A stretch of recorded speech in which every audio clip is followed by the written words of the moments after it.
morning, everyone, and a very warm welcome to the Majurity Conversations 2026, AI for Impact, Threats, Trends, and Tools. Today, we convene at a pivotal moment. All right, wait. Hold on.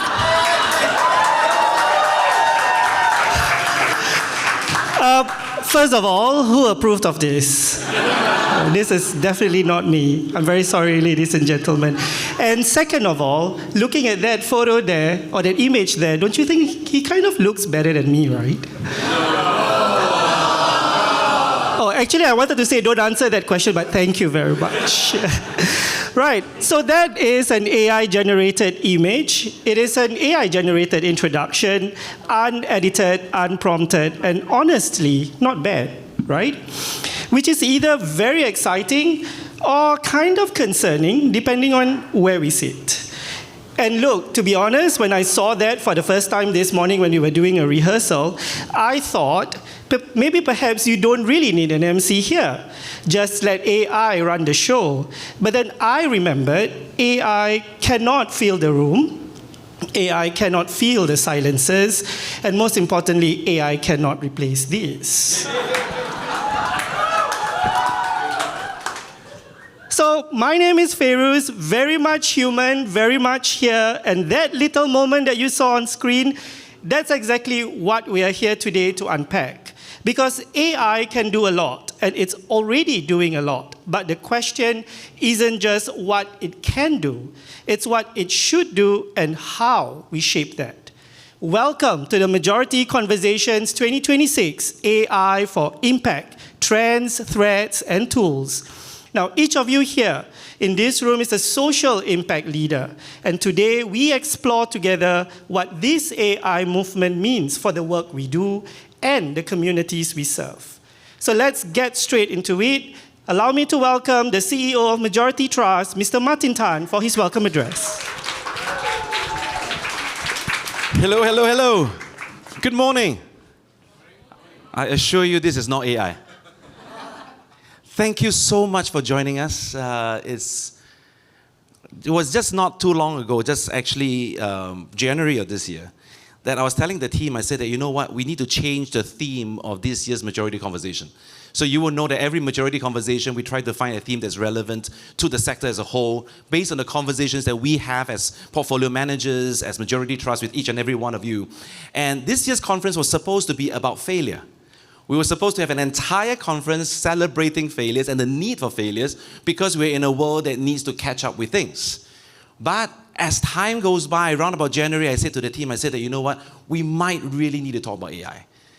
Because it's just catching up in ways, in leaps and bounds. And I'm glad with it. I really am very glad to be able to put this together, and I hope you will have a wonderful, wonderful conversations today.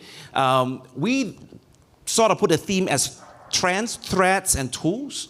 And throughout today, that's what you're going to be hearing and seeing, and the conversation that we will have will be along those lines. So as I start, I thought it'd be great for me to just take us maybe just 2+ weeks back. Many of you know me well enough, and you have been in my office, and we chat, and we catch up. You will see a poster on my wall that I have for many, many years.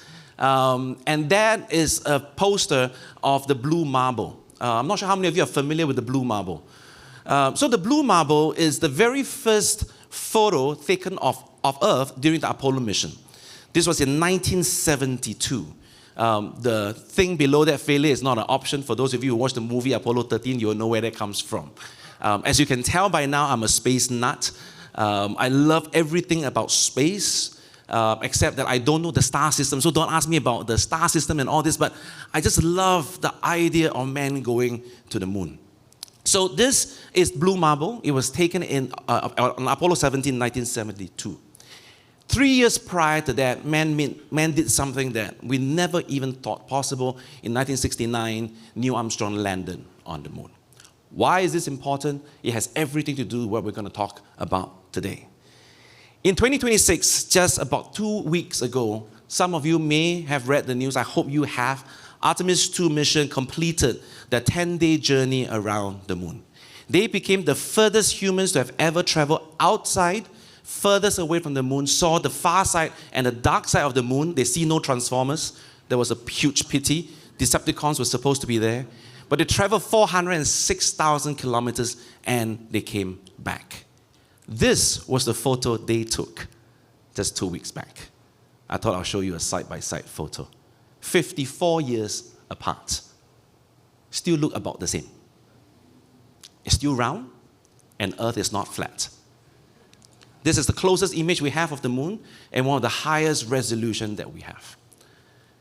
Why is this important? I think one of the key things about space exploration for me is the audacity of the human race to say we can get out of the planet that we are. Now, I'm not even talking about interplanetary system that Mars is talking about. I'm just thinking about the audacity of someone in a room that says that maybe we can go there. The question we ask constantly is, what is that audacity that we might have today?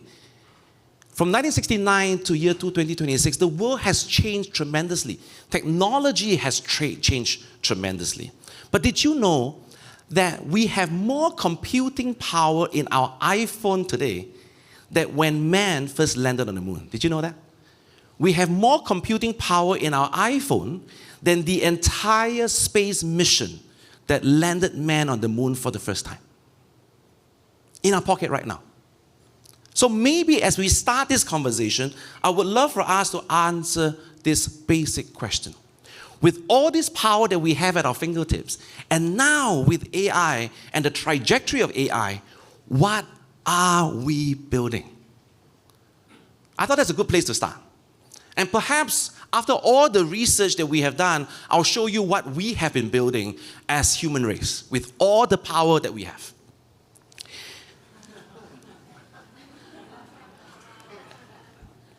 Since AI first started till now, one of the most important things that the world has spread, which is love, sunshine, laughter, which I think is great, but I just think there is far more. Quite cute, right?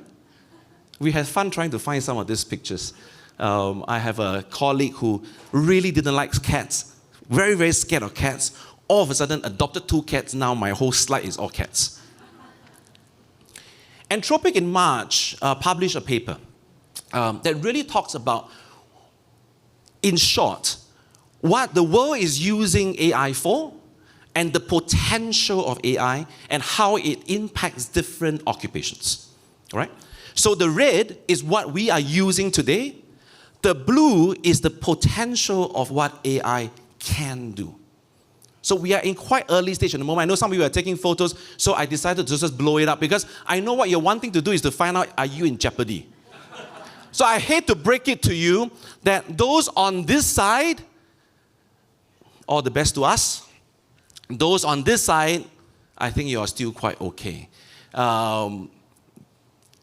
It will impact, for the first time with technology, many, many white-collar jobs. That's the reality of it. So I asked Gemini, I said, hey, can you please take this chart and make it into an image that maybe best explain this world. So this is what Gemini did for me. So depending on what occupation you are in this room, that's sort of how we will feel in time to come. So today, both the trends, the threats, and the tools of the house will have different breakouts and so on. I wanted to just start with some of these developments. The AI market is growing over 120% year on year. The global investments now are just really, really quite ridiculous. It's in the trillions. Data centers are being built. One of the biggest challenges in the AI world is energy and compute. And some of the most brilliant minds are working on it. I'll leave you to read some of the quotes. And given that we're in Singapore and we're in the elections department, I should read the first quote. To fully realize AI's potential, we must organize at a national level and move with speed and skill. We will therefore establish a new National AI Council, which I will chair. And that's what Prime Minister has said just in Budget 2026. That's how important it is for us in Singapore. But many of us in this room will go through a different range of emotion when we think about AI. Because I know I've gone through a range of emotions over the last 2 years in trying to spend time with it. We're both excited about it, but we're also unsure about it. We're unsure what comes with it. We're unsure what it will bring for Singapore and what it will bring for all of us in our work. but we're sure really excited about what's possible, especially making cat photos. 92% of nonprofits are using AI in one way or another. Most of you are using AI in one way or another. The challenge that we have is that only 7% are reporting of any major strategic changes or impact. What do we largely use it for? We use it to write memo, we ask it to proofread, we ask it to have meeting notes, which all are great. The question is that can there be more? Many of you have contributed. As part of our registration, we ask you for 1 problem statement that you want to work on. We've collected over 100 responses, so thank you very much. So we're going to be working on 2. We'll talk about that later on. But what we did was to do an analysis of what are the problem statements that are coming, just to have a sense of what the social sector is facing. So this gives you a sense of where most of you are looking at. Workflow, knowledge systems, admin compliance. You will find through the entire supply chain of problem statements that we have is largely trying to do what we do today better. I just find it interesting that ethical AI is at 2.9%. In a social sector, which I hope that in time to come, that bubble will be a little bit more from where we are. Over 90% of non-profit professionals feel unprepared to leverage AI. And that includes us. Even internally as a team, we are having conversation, how can we do this better? The challenge for us in Singapore is that the larger non-profits are adopting AI at twice the rate of smaller ones. And that largely has to do with resources, and I fully understand that. The worry that we have, if we don't come in and mitigate this, we're going to have a 2-speed sector where the larger charities will run, and then the smaller charities are trying to catch up. And that's only within our sector. Imagine the speed and adoption rate of the private sector versus the social. That multiples will be immense. The challenge for us in the social sector is the question that we need to ask ourselves, is that if we don't dive right in, if we don't go in now in a significant way, will we fall so far behind from the private sector where we become consumers of what the private sector will create in the domain that we are experts in? The worry in the domain in counseling, for example, in mental health support, there is no reason why private sector players cannot with AI now build really, really lifelike chatbots, counseling tools, case management tools, for example, in a way that they can actually package it, and then all of a sudden, what we are experts in doing, we now have to buy products from the private sector. Then all the funds we keep trying to raise goes into buying consumer products. But if we are experts in it, if we can invest in R&D and support, maybe we could create some of these products. If the sector become enterprising in trying to leverage on this, imagine what world we can have where the social sector use our expertise to create tools for humanity. That's the question we are asking. What are we building? AI is already in the lives of the people we serve, whether we like it or not. So it's no longer a question of if. It's also no longer a question of when, because the answer has to be now. I guess the question is really how.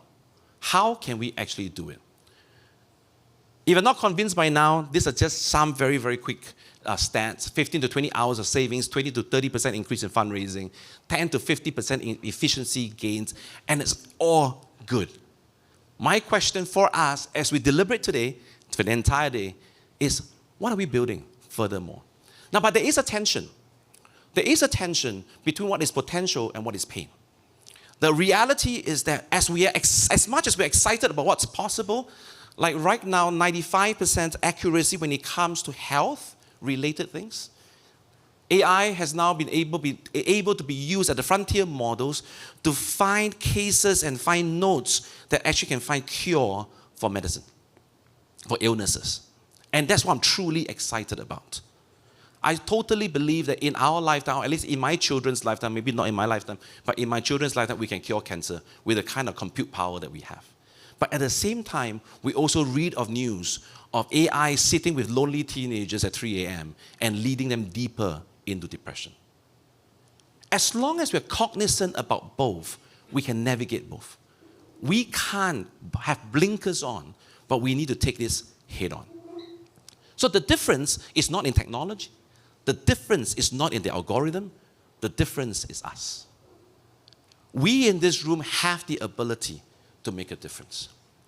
Let me close by just sharing one really interesting nugget that just came out a couple of months ago. Anthropic was rewriting the constitution because at the rate they are going, they are seeing models that really requires a lot more thought around it. So they completely rewrote or rewriting the constitution. They brought 15 people into the room, not a single technology person. They brought in a priest, they brought in philosophers, they brought in ethicists. The world of AI is coming to an inflection point where we need that. The priest is Father Brendan Maguire. He used to be from the Silicon Valley and then became a priest. And this is what he said. They're growing something that they don't fully know where it's going to turn out as. We got to build the ethical thinking into the machine so that it's able to adapt dynamically. Just consider this for a moment and I leave this thought with you. That at the inflection point of a technology that is going to help us so much or pain us so much, some of the leading companies of the world are bringing humans back into the conversation. So as much as we are unsure about this, it's important to know the role we play.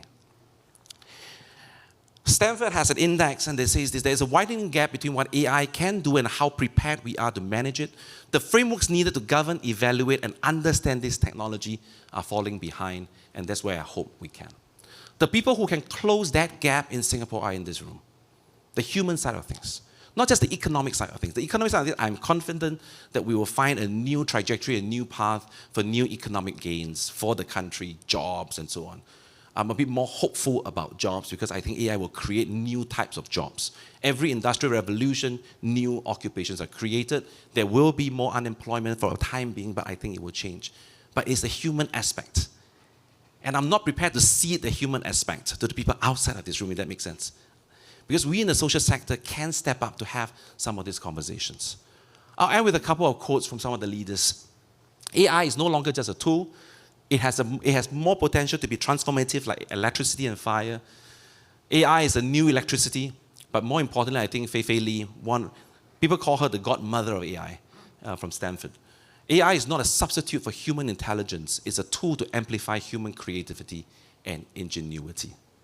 AI can find a pattern, but you can create the meaning. AI can process the data, but you need to hold the relationship. And AI can offer solutions, but only we can know the reality. It's just like what Pharaoh said earlier. No AI MC can ever feel the room, the silence, the joy, the smiles. But perhaps if we can do this, we can do this well. So let me end going back to the moon. I just think that we have this really unique opportunity. I was very young when computer was born. I was lucky enough to be able to play with it. And then you see the world grew from there. I think we're living in that generation now where the potential is immense.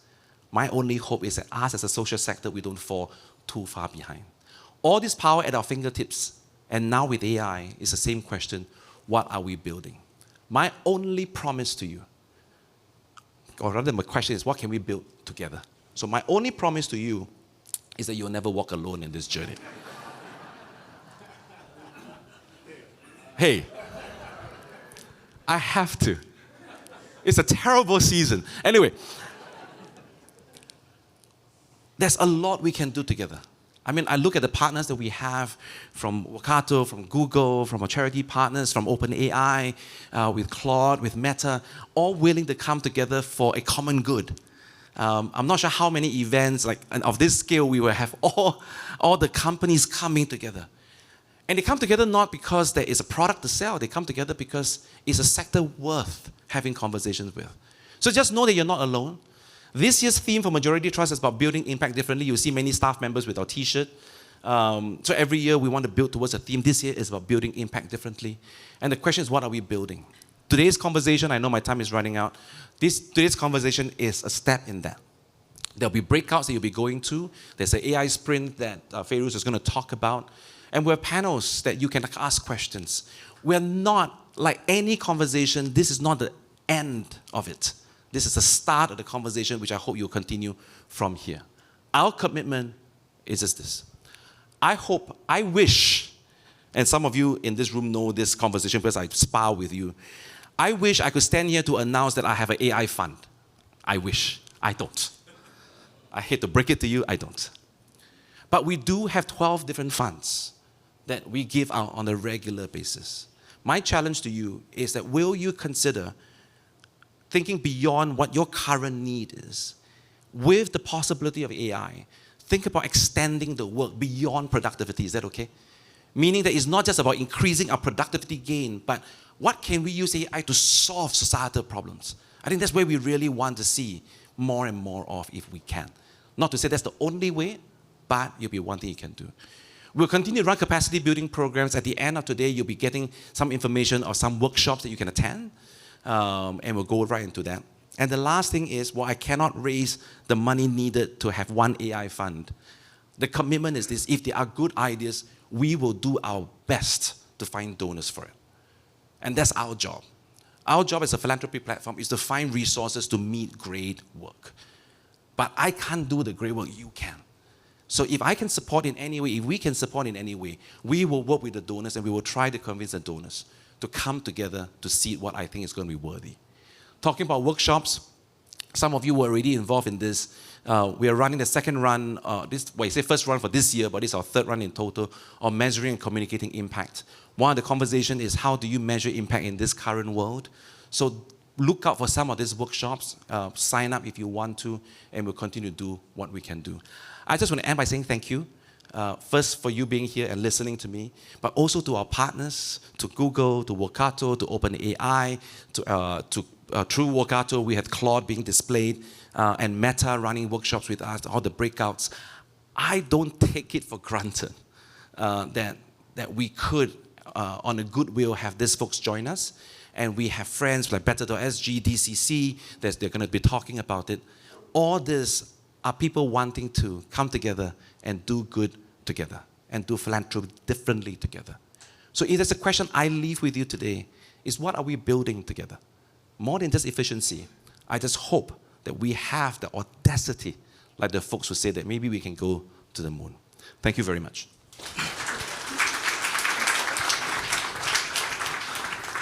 Thank you, Martin, for the really enlightening welcome address. I think first up, if you could just focus your attention to the screen, you would actually see the AI sprint led by our friends at Workato, an integration platform that connects apps, databases, and systems to automate workflows. So over the next hour, Children's Aid Society and Starfish Singapore will work with Workato to explore how AI can reduce admin burden, streamline workflows, and better service delivery. With that, may I invite participants who are involved in the AI sprint to please leave this hall right now and move to the AI sprint room to my left.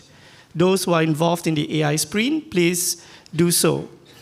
And for everyone else here, please stay with us. We'll hear what they will be building later in the day.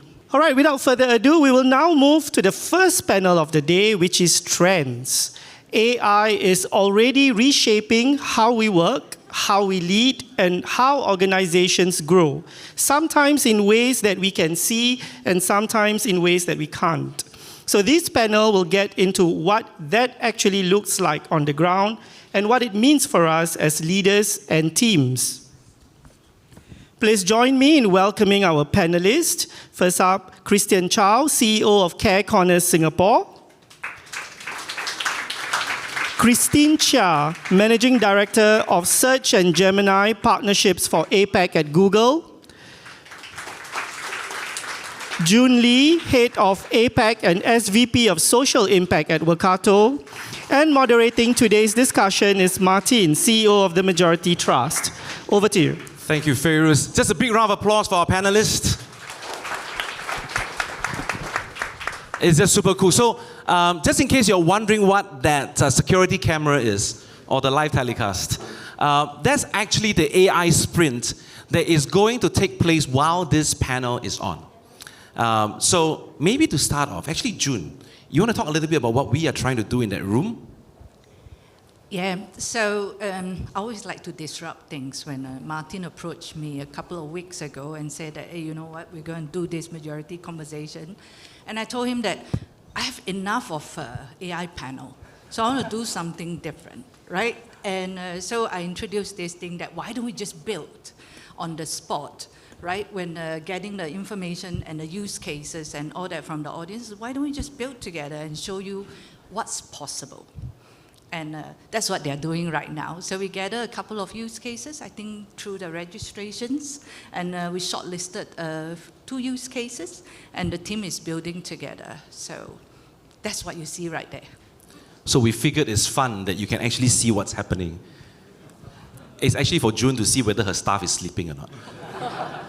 Because they have done all the agents, actually the agents can do the work. Totally. So the staff can sleep. Actually, since I have you, would you be able to share a little bit about what Workato does? Right, we know each other well, but actually for the sector, it would be a great opportunity. Yeah, at least you do not have to introduce Google, you know. So, my name is June. I run the APAC office of Workato. Workato is still, we still call ourselves a startup. We are like a 12-year-old company. We started our life 12 years ago building integration to system, technology, processes, people, and so on, right? Trying to make your life easier by automating some of the things that you do not like to do.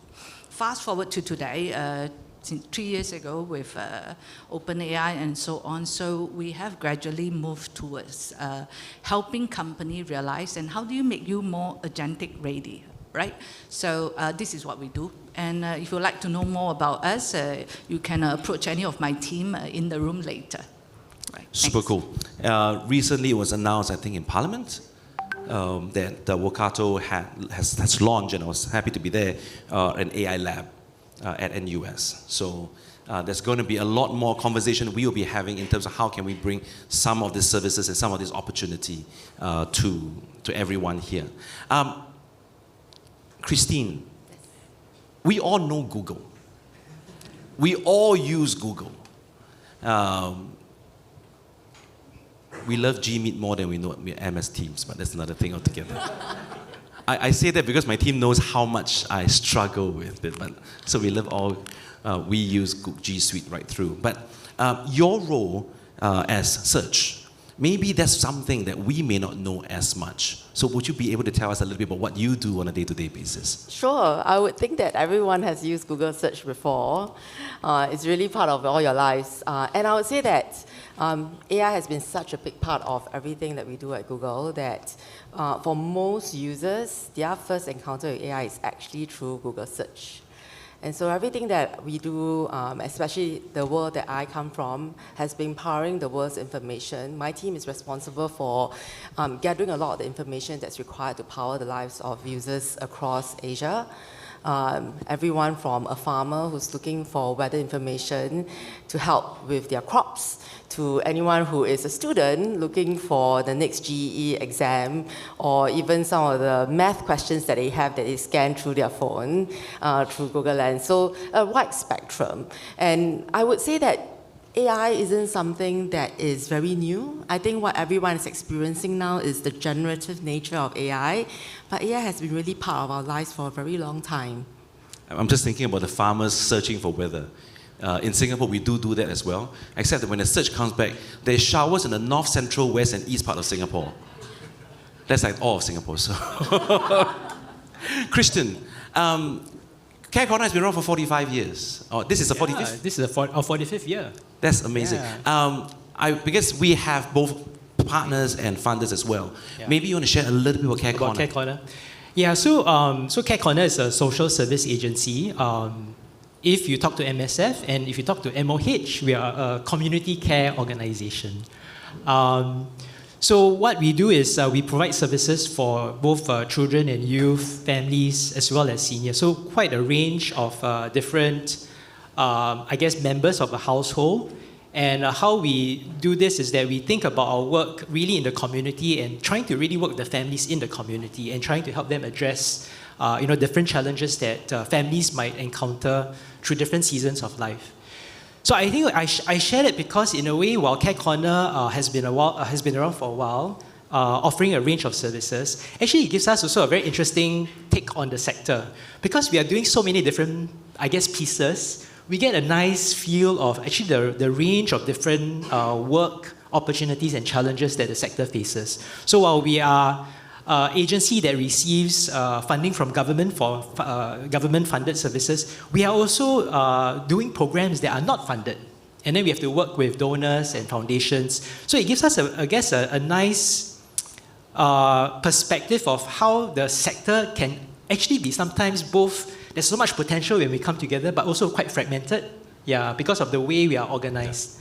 So for me, I think when we looked at digitization, I think one of the big things that we're trying to look at is how do we use, whether it's technology or AI, actually to solve the pain points that our workers are facing. And then I'll share a little bit more about that later. Super cool. I did share with the panel that most of you know when we run panels, we try to make it as informal as possible, but we do start with one question. And that's sort of my prep to the panel, of which the first question wasn't what I said I would ask. So they are now getting a hang of me as a moderator, but this is the question I really wanted to ask. In your line of work, what is the most exciting thing about AI right now? Like, it can be anything. Like, it doesn't have to be in the social sector. It can be in the social sector. It can be in the app space or in the LLM space, whatever. But from your perspective, from your vantage point, what is the most exciting thing that's AI right now? Yeah, I can start first. Exciting is both a positive and can be quite a daunting thing at the moment with AI. I find that a lot of people are very overwhelmed at this point, right? Every other week there's new things coming out. A couple of months ago we talked about open Claude and so on. Now everybody is building your own apps and all that, anything that can replace every single thing in the world. Everybody has a lobster. Yeah, exactly. Yeah. So that part of it is both exciting and overwhelming. But I find that the truth is that with AI and all that, the barrier to entry now is really low. So you can see a lot of people, solo entrepreneur and all this stuff, they're building things themselves right now. And that's the exciting part because the possibility is endless at the moment. So in Workato, sometimes we are working alongside the customer with a very specific problem when we start. For example, one of the largest e-commerce platform that we work with. So when we started, we are looking at productivity gains, those kind of things. How many people can we reduce? But while we were building the solution, we realized that the possibility is now that the contact center agent doesn't need to be trained anymore, right? Because of AI and all that, you get guided ways of them to handle the customer in different manners and so on. So now you're a lot more inclusive. You don't even need to have people that go through formal training, that can speak the language and all of that. I think the possibility is pretty much endless at the moment. Because the ability now, or rather the barrier to entry is so low.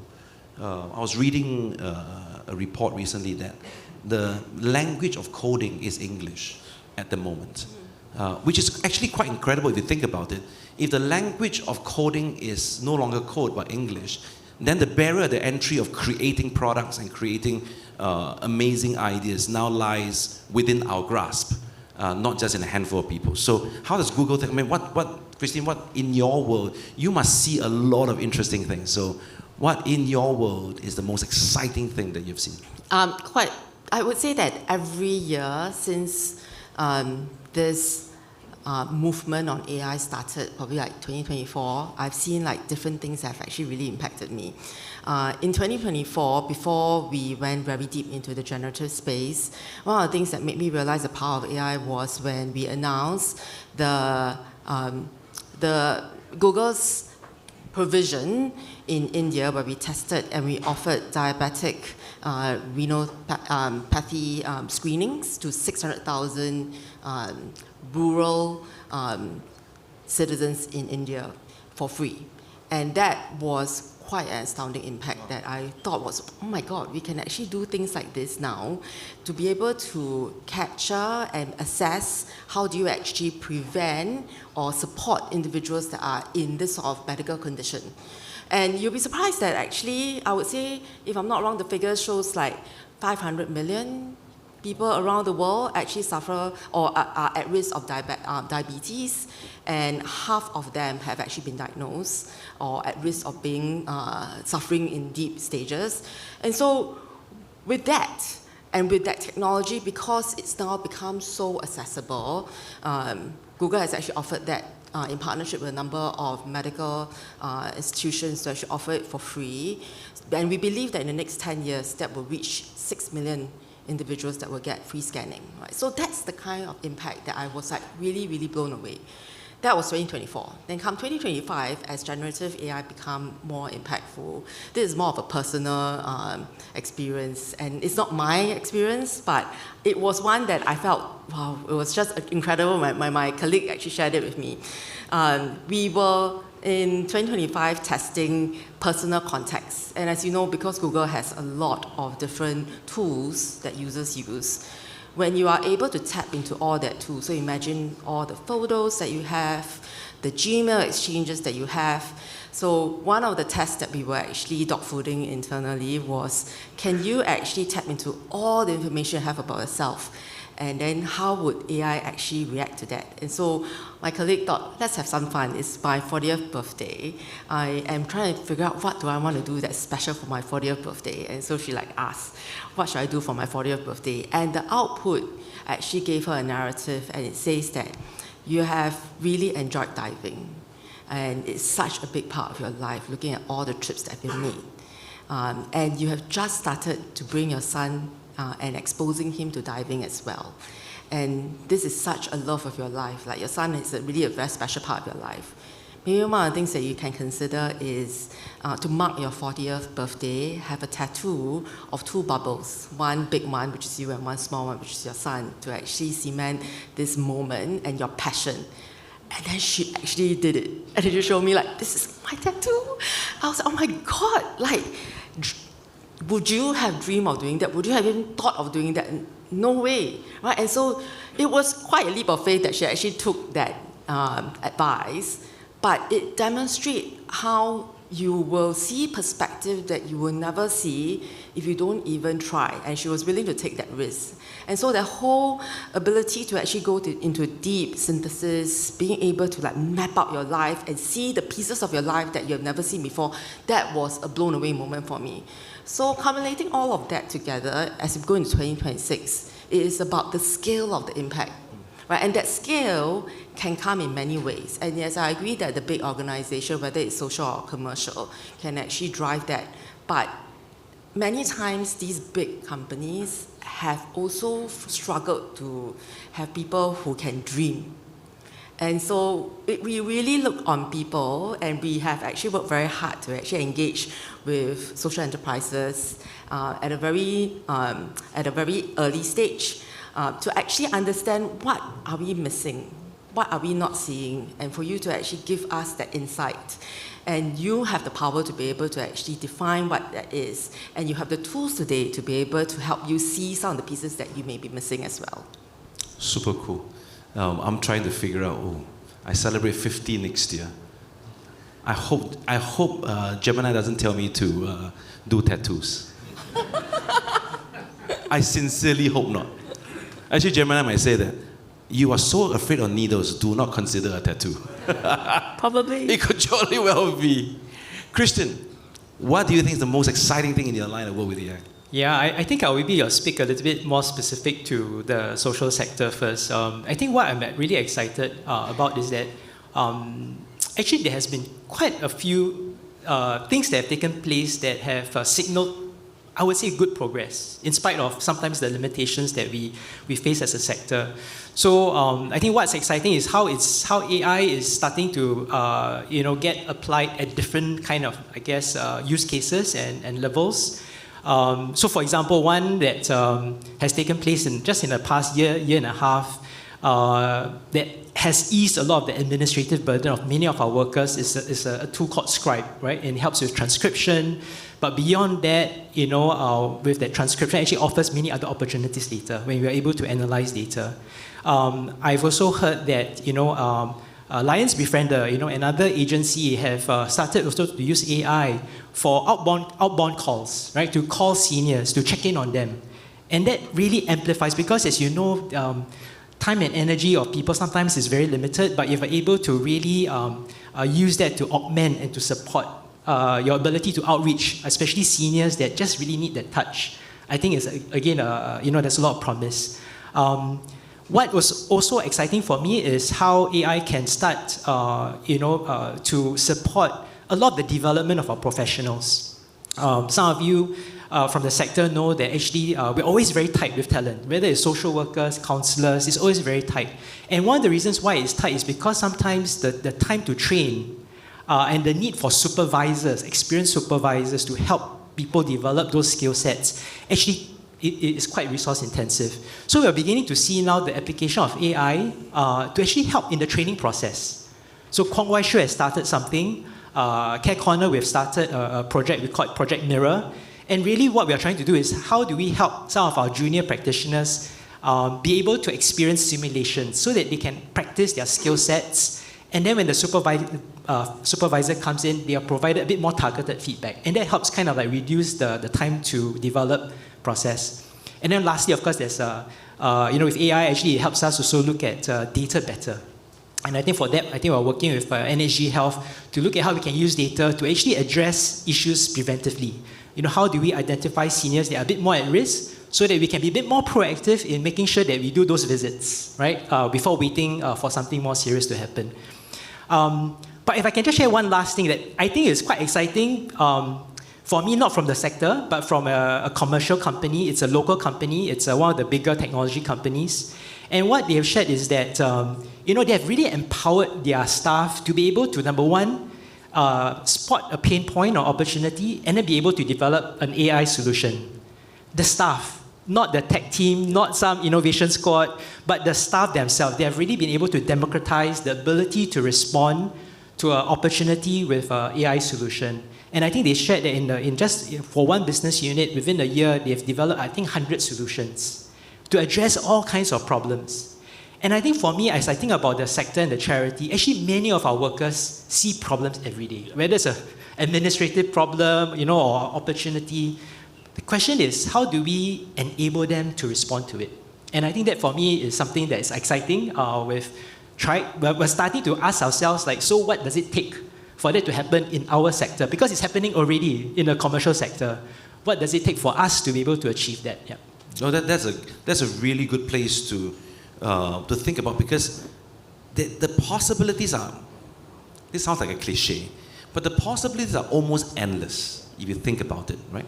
It's only limited by dreams, imagination to a certain extent. But maybe, Christian, may I ask you to expound a bit further? We will come back to the question about what must we do, right, for more of this to happen. But maybe let's take one step back. What limits us? What do you think it's the limiting factor? At Majurity, I tell the team about levers. So I don't know about you, but many of you run organizations. I find my job as a CEO is like a plumber. That's really my job. It's like a plumber. I'm just finding choke points and just trying to unchoke. So I call myself a plumber. But I try to think from the limit point of view, like what's limiting people? Is it mindset? Is it resources? Especially for us in the social sector.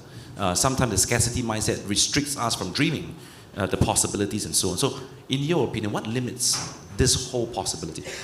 I think for our own experience in Care Corner, when we started our own transformation journey about maybe 4 years ago and really wanted to do more in the space of digitization and use of tech. And as we talked to our colleagues and our workers, I think what they shared was actually they are so busy with their day-to-day job.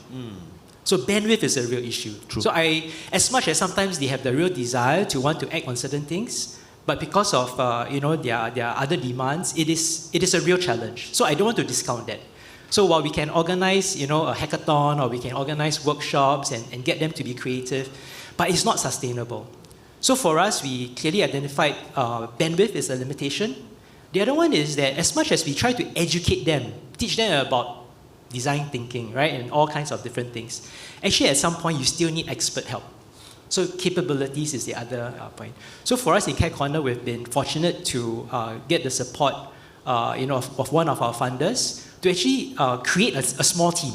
It's really made up of 3 to 4 people, but they then offer much needed capacity and capability to start doing certain things. But the entire agenda isn't just rest on this small team. I think what they did was they started to, in that sense, create the sense of possibility and then confidence that actually it is possible, to take an idea, translate it into a real value, and then see the benefits of it. So I think for us in the sector, my encouragement is that I think we need a bit more confidence that, if we act on certain things, it will give us the benefit. And sometimes it's that first part that is a bit challenging because you have to deal with all the current, I guess, narrative around like, oh, we're already very busy, but I guess it's one of those things that if you don't tackle it now, then you'll always be burdened by the same absolutely true. challenges. Yeah. And the trap that we fall into as CEOs is that we keep asking ourselves, because it's a bandwidth issue, which is why we want to use AI so that you release your bandwidth, But if you have a bandwidth issue, you don't use AI, then it's going to come on. But you're absolutely right. I think that's a challenge that a lot of us are facing to a certain extent. But I don't imagine this to be a social sector problem. I think even in the private sector, you are facing this problem. Christine, I'm looking at you because we just had a chat, and you were saying that, even in Google, you have a hard time trying to push people. So maybe you want to share from Google's experience, what's actually limiting these possibilities? I think multiple aspects. I don't think I can speak as much on the social part, but within the organization, within like general consumers that we have observed, for the people who have used AI, 86% of it, I think IPOS actually shared this, that 86% of them actually sees a lot of value and continue using it heavily.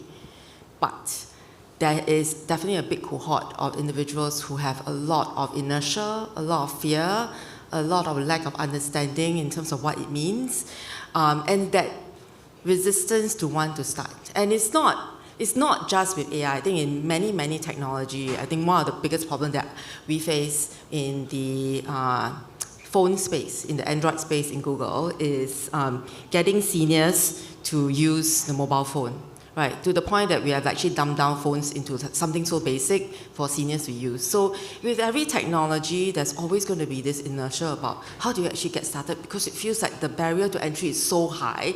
I have to learn something new again. I've already spent so many years studying and learning, and I have to learn again. Why?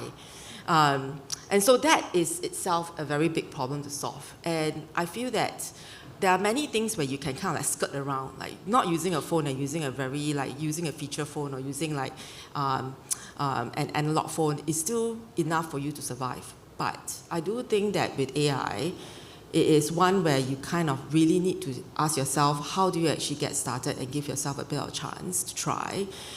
Because you are the role model. And I think that's the problem that many people don't realize, especially folks around the room. I spend a lot of time in the AI space with students. They are the ultimate role models, but they're not the role models that we want, to be honest. Okay, because the way they're using it is like abusive. Okay, I mean, I was sitting into sessions where I'll be like, oh my God, man, I don't know what this will do to students at some point. But then we all go through a cycle where they will actually figure it out. But as adults, you are the role model in terms of how do you actually use AI in an appropriate and in a functional way. Because we have all lived through enough life experiences and have learned to be very discerning of what's right and wrong, what's good use, what's not good use. At least most of us. Okay, there are definitely moments where I would like get absorbed into my games and I cannot pull myself out of it. But then there are many moments where you have that discernment. And you become the role model not just for the children around you. You are the role model for the colleagues and the employees around you as well. If you do not demonstrate the ability to actually use the technology or that willingness to learn, people do not feel motivated to actually do it. And so for me internally, I push myself very hard. I I am very, very old school. And so AI is really not second nature to me. But I push myself very hard to actually know what it is, learn to use it in order to make sure that my team members feel that they are able to see me going through the vulnerability of not doing it correctly, but yet trying. Right? And so they have a lot more license to actually push the boundaries, to fail, to try, to explore, to share ideas. And so I think that is the limiting factor that we need to actually change at the individual level. And then, of course, outside of the individual level, I think in social impact, I feel very bad many times because I feel like there is this problem of many of the commercial companies having a lot more access to funding to be able to push the boundaries on being able to go into 21st century technology, whilst many times in social impact, you feel like, okay, I have to use what's left within the funding that I have. And I feel that technology has actually moved so much now that it's no longer the case. A lot of the generative AI capabilities that you use to actually think about, like the dreaming part, the vibe coding part, all these are actually within reach for most people today. And so there shouldn't be an excuse in terms of, oh, it's not possible for me to do it. At the individual level, you definitely can do it. At a business level, at a community level, you're very lucky to have Majurity Trust who's actually driving this agenda. But there's definitely a lot more that can be done in terms of more collaborative efforts. I think Chris mentioned it earlier, to actually come together because it is not cheap. The technology to develop at scale is not cheap. And so having a more collective effort in the social impact space is actually very helpful for just bantering, brainstorming, and leveraging each other's technology to push the boundaries on what can be. You're not alone. Yeah. Right? I think everyone in here feels, as an individual, you're alone, but collectively, there's so much more that you can actually do together. Another Liverpool fan. No, what I think is important is, later on in the second panel, I think Lawrence is going to be speaking on DCC. So there is a national coordinated effort to actually push some of this technology agenda and so on. So I'm really excited about it. But I do have one follow-up question for you. Is like, a company like Google, right? You are the preeminent tech company to a certain extent with a couple of the bigger boys. Has it been easy for you to adopt AI? I imagine that you are one of the creators of a lot of generative AI work that we have. How is the experience like within the company like Google? Because if we can learn from your experience, or if we can learn about the inner works of it, maybe it gives us a bit more confidence. So the reason why I say that at the start, Google Search is actually the first place where most users actually interact with generative AI or AI is because it is something that you use every day. Right, you will inevitably go and search for something. That output is very likely going to be a generative AI output.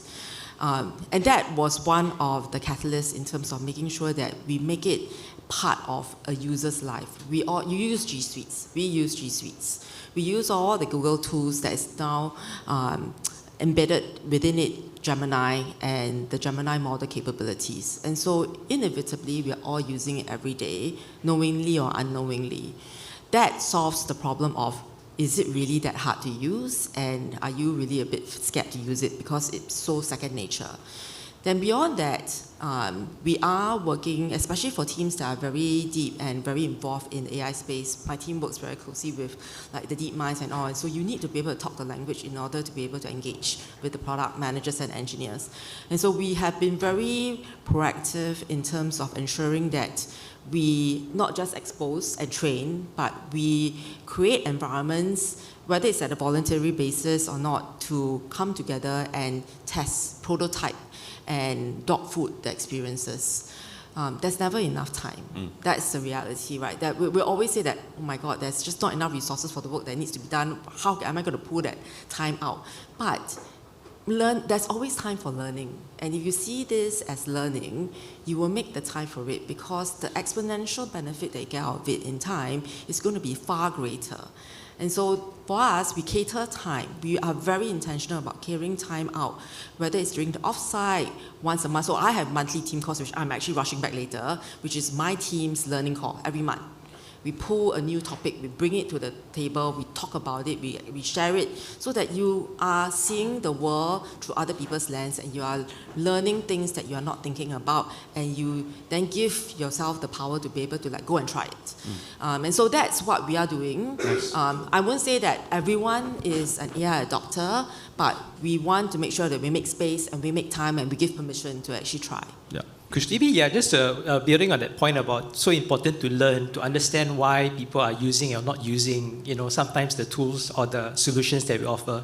So our own experience is we've been trying to introduce a way of helping our workers prepare their care plans or their case plans using AI.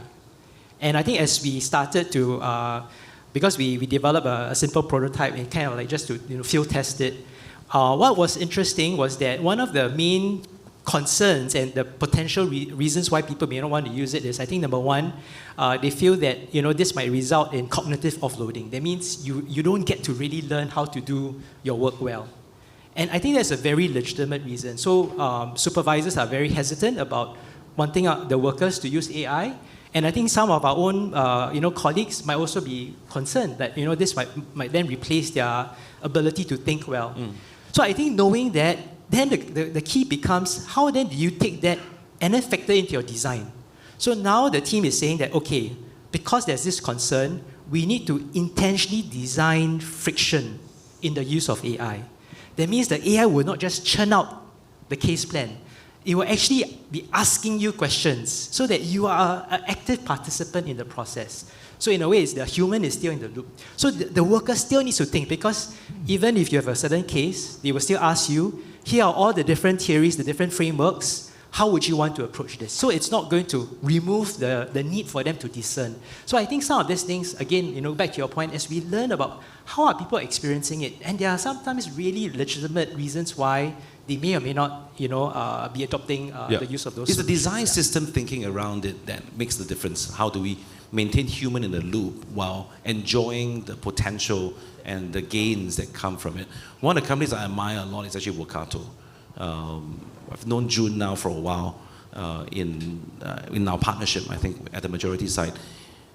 I think your side, it looks like your team just jumped right in terms of the AI adoption side. So both same question, what is the limiting factor? But really with you, I would love to pivot, like, how do you make it possible, for teams to actually adopt and embrace and take it on? When you think about it, I think like Google and us, we are a little bit more privileged because we are in the tech space and so on, isn't it? People joining company like this have a certain mindset already. So I'm grateful for where I am. We are almost eat, live, and breathe AI, right? So it's much easier for us to adopt. But I also think that we need to be a little bit more pragmatic, right, in our approach. Getting 100% adoption in the organization and all that is not possible. Okay, we have to accept that, right? But how do you drive adoption up? It will be people seeing result. In the initial phase of when ChatGPT is born and all that, everybody now write perfect email, right? And but what's beyond that? Writing perfect email is only 10% of your work, isn't it? But what is beyond that? Can it really do some part of your work? And all that. We see adoption, even within Workato, start taking out, is when the agent itself actually can take on some of your workload. Right? Check your calendar, know that you're meeting Martin, prepare a script for you, by gathering all your last call transcript, what I've discussed with him and so on, and then prepare like, hey, this is what you need to discuss with Martin later. And then at the end of the session that I discussed with Martin, you know what, I just speak to Claude and I get the transcript back and update CRM, which is some part that I dislike most. So when you see things actually happen, then the adoption happen. And then the second part is, because not everybody are curious enough, to build and so on. So pair people up then, right? Some people have ideas, some people know how to build, but have no idea, right? So why don't you just pair people up within the organization, and naturally you will see it happen, right? And then the one that do not have the confidence to build, and ultimately you will have because you start seeing that it's not so difficult, right? So I think that is how I would see that people start working on it. And then the last point, I have to I echo whatever Christine mentioned earlier. It starts from the top, right? You cannot tell people that hey, you need to use AI, and then you are not doing it yourself. So I think starting from the top is going to be super important. No, I like that. And I love the idea, and the common thread is this whole concept of small wins, right? In leadership, we teach about it, that often in change management, it's not about the big wins, but it's actually the small wins that actually drives behavioral change. And I thought that came across really, really nicely. We have a couple of minutes left. I want to make sure that we have time for Q&A. So I think there are some microphones going around. So are there any quick questions? We have one here, and then maybe we'll come over here first, and then one there. Thanks, Singwei. Yeah, hi everyone. Just one question. I think the examples that have been shared is very much about creating change within the organization.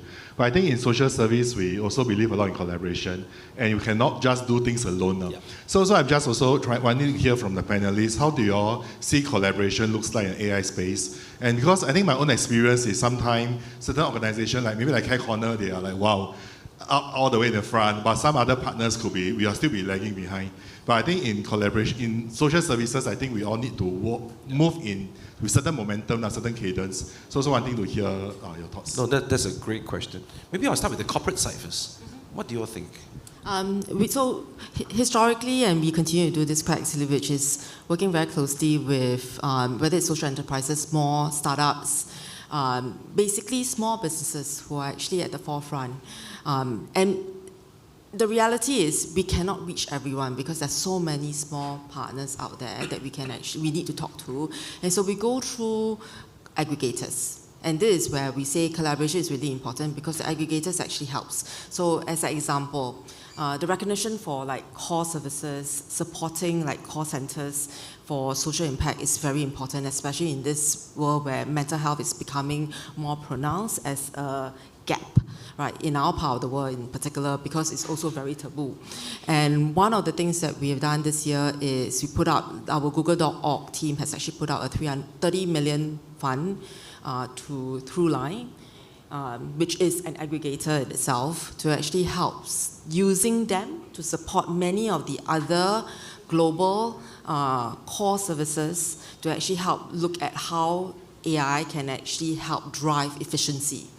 Because the need for support is greater than ever, but we don't have enough people to be able to support all the phone lines. And so how do you actually look at triaging? How do you actually learn culturally what are the applications that's required, right? Even in this space of core support, every market you go to has a very different nuance to it. And so we're working through some of these aggregators to give us exposure to some of these more localized institutions to actually learn. In addition to that, we also go into working with, like one of my favorite one is called Kayan. I can't remember the name properly now, is in India. They are a really interesting social impact company that we have worked with in the past to actually collect Indic language. Because for us to actually build models that can resonate with all the users, and in India, we're talking about 30, 40 different kind of like local dialects. And so for us to be able to be relevant, we need to actually collect a lot of these like language in order to train the models. But we have also, in the course of working through them, learn what they do and use them to actually touch different aspects of their supply chain, of the ecosystem, to provide AI services, to take learnings from them, to improve our models, to improve workflows in this space. So it's never just looking at a partner and looking at just one angle of it. They can be a supplier today, but they can also be a contributor into problems and also be an influencer at the table. So on that note, on the influencer, I do feel that, you know, especially for Majurity, as you look at how you engage with governments, it is important to make sure that social sector representation is at the table. Yes. Because the problem is, and I realize this when we go in and talk to social sector organizations, that many times their voice is lost. Because you have the commercial ones that have very, very loud voices, you have the government bodies, policymakers, who will act on behalf of the social sector, and then you have like the big, like the hospitals and all, but the true social sector representation is actually not there. Yeah. And so whether it's through you as a philanthropy or through some of like the associations, I think that voice is really important. No, we fully agree with that. The challenge is, it's not just the social sector who need to ask for that. It's actually, it would add a lot of weight if the commercial sector is asking government where is the social voice. And I think that there needs to be enough voices outside the social sector actually saying, government, you need the social sector in some of this conversation. Be in the Economic Review Committee, be in the AI Council that's coming up. I agree with you fully. But the one thing is that we need all sides to be able to say that actually that's what we need for society as a whole. So please feel free, because on the AI Council, please help promote it. And just to answer that gentleman's question, we have the Pledge 1% program, right? So we pledge our product for the non-profit and all that around the world. I think I'm fortunate enough, to work in a company that the product can be used in any sector, any kind of use cases and so on. So really happy that to explore further with you if you need. But I also think about collaboration wouldn't just stop with, a tech company helping a non-profit, right? So I told Martin this, right? I have customers, I have friends, we also have other tech partners, right, that is working alongside with us. How can we group all this together and so that we have the multiplier effect, that we can help even more people? I think that is going to be crucial. It will start from people like Christine, myself, maybe after this, grab a coffee and see how we can pull the two technology together and help even more people, right, in the social sector. It just takes people, right, to bring this together. And the willingness to put things on the table, maybe from the social sector, and they want one last question. So I think to respond to Sinwei's question, and also to my colleagues from the social services sector, actually for me, I find the collaboration, right, actually is not an option. It is a necessity. It's just the way we are structured. So let me give you an example. I mean, if we were to really look at how we want to use AI transformatively, not just productively, but transformatively, we really do need to have shared data, agreements, and a way of being able to safely manage data and then use data in a responsible, ethical way in order to deliver those transformative services. For that to happen, we all need to come together and agree that what's going to be the way we agree to share data. We also need to agree on our, our practice ethics behind the way we use AI. And no one agency is able to dictate that. So I think for us, collaborating is definitely needed. I think the other thing that agencies like Care Corner, and then we've got two other partners that have joined the collective now, is that I think as we start, trying out different ways of using AI, actually we don't see this as just about producing a product. We see this as about learning. So if I use the example, about 2 years ago, we felt that we wanted to use AI for transcription. And so we developed our own product. But in the course of developing our own product, we started to learn that, there are certain things about how we need to design this, and we didn't discover that GovTech was also doing it. And because we were doing this, and we had certain insights, we were able to have good, credible conversations with GovTech, and then eventually, they also had a product called Scribe, and then we told them that, I think if Scribe, can be a standalone product, it will really, really help. And I think as a result, that has now been, a tool that, many agencies can use, if they want to. So I think for us, we also see our role as not just doing it for ourselves, but how do we be, in a way, try to make some inroads so that others can then also benefit from that process. Yeah. Can I just add something here? I agree, and I actually want to reinforce a point here. Firstly, security of content and data is actually very strong today, and stronger than ever. So I don't think that's really the concern. The bigger problem is the willingness to actually open up content and share. And I have to say that even internally within my team, within the organization, with this technology, I am actually seeing how different teams are now pushed to work together more than ever. Because the exponential benefit and the multiplier effect of coming together is stronger than ever.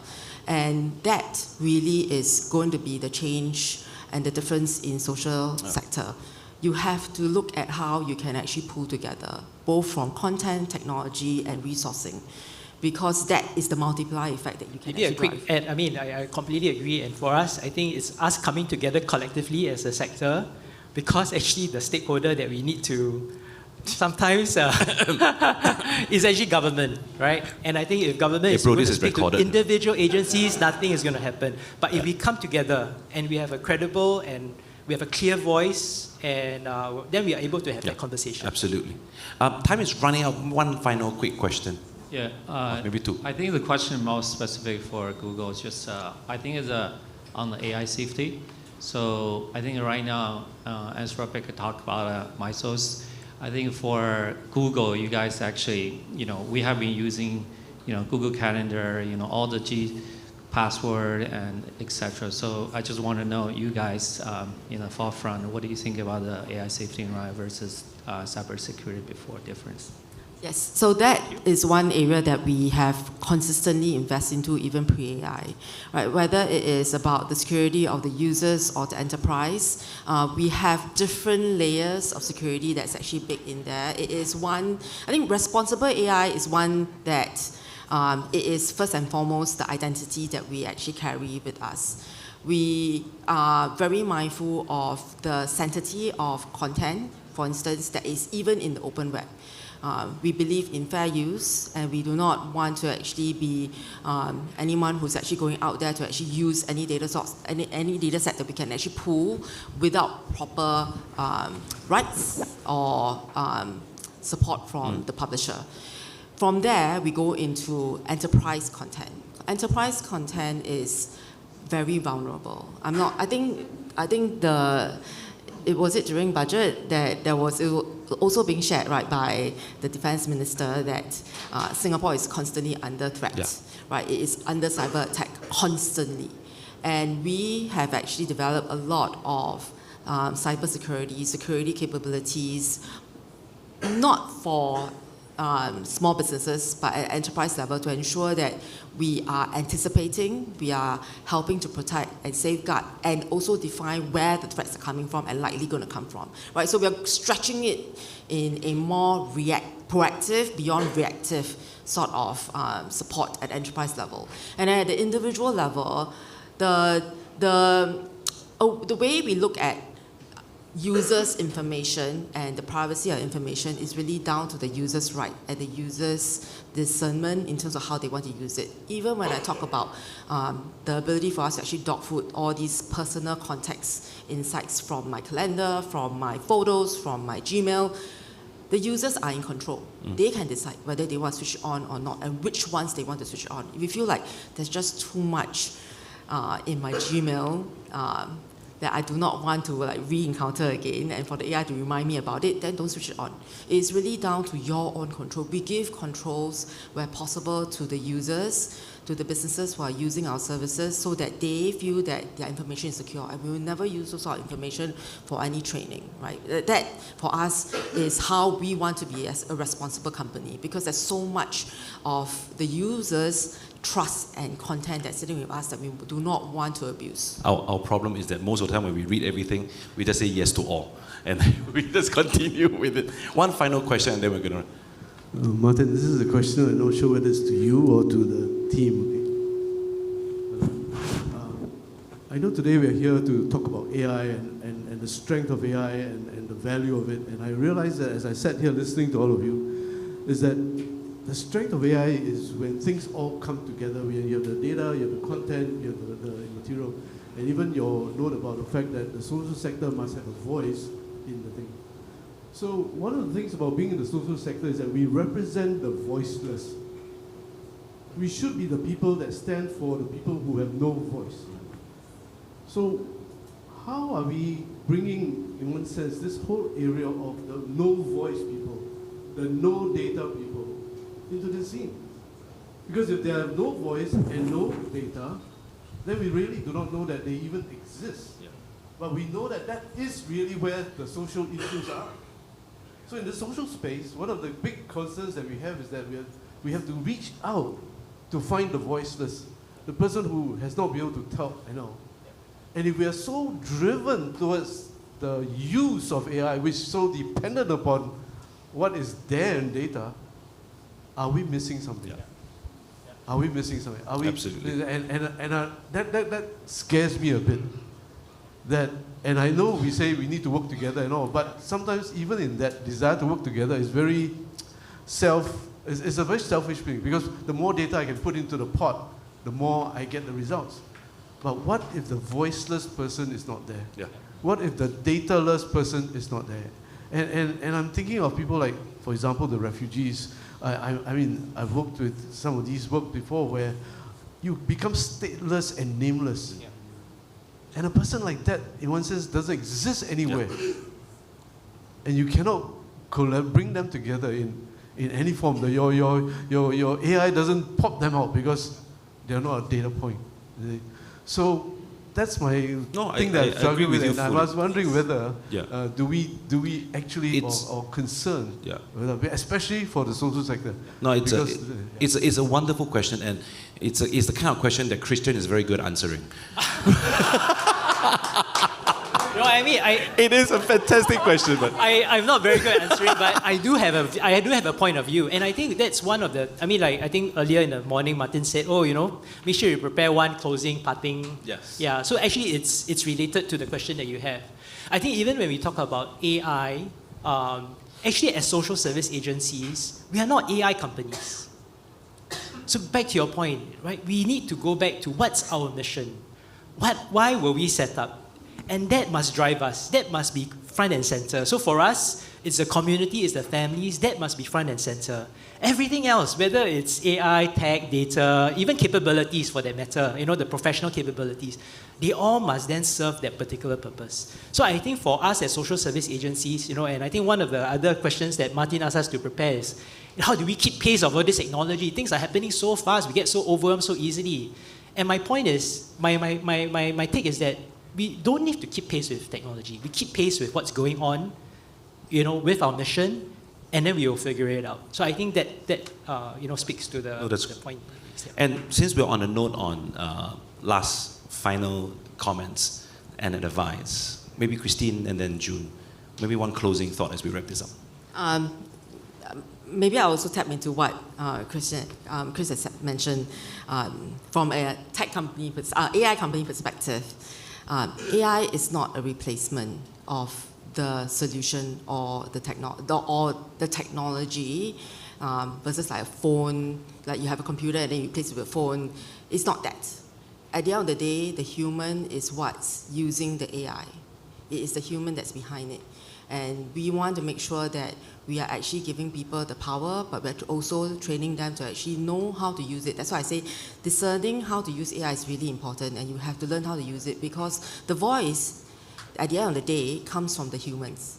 How you choose to use it, how do you choose to leverage it is down to the individual, but it is an enabler to actually amplify the work that you can actually do, the impact. Everything that you say in terms of like the voiceless people, I really think that there's a solution. I can even imagine a solution now, but it is the person who's actually using the AI to think about how am I going to use it. That's important.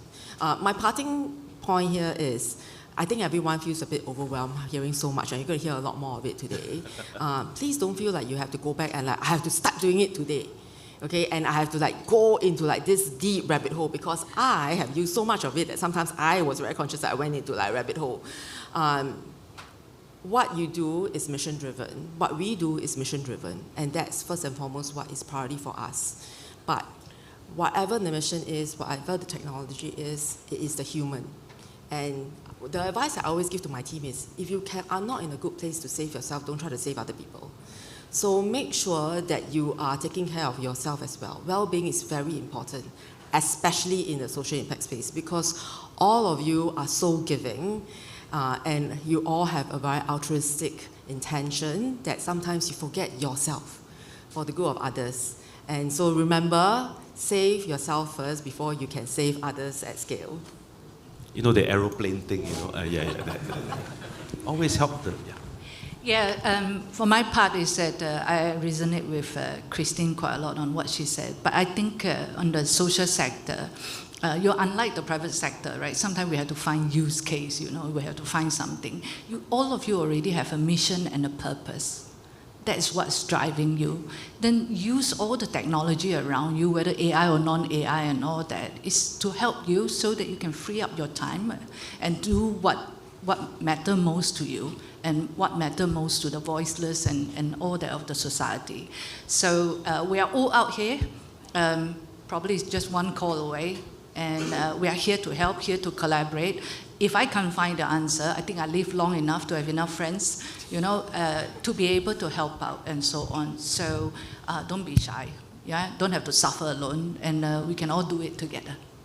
Another Liverpool fan.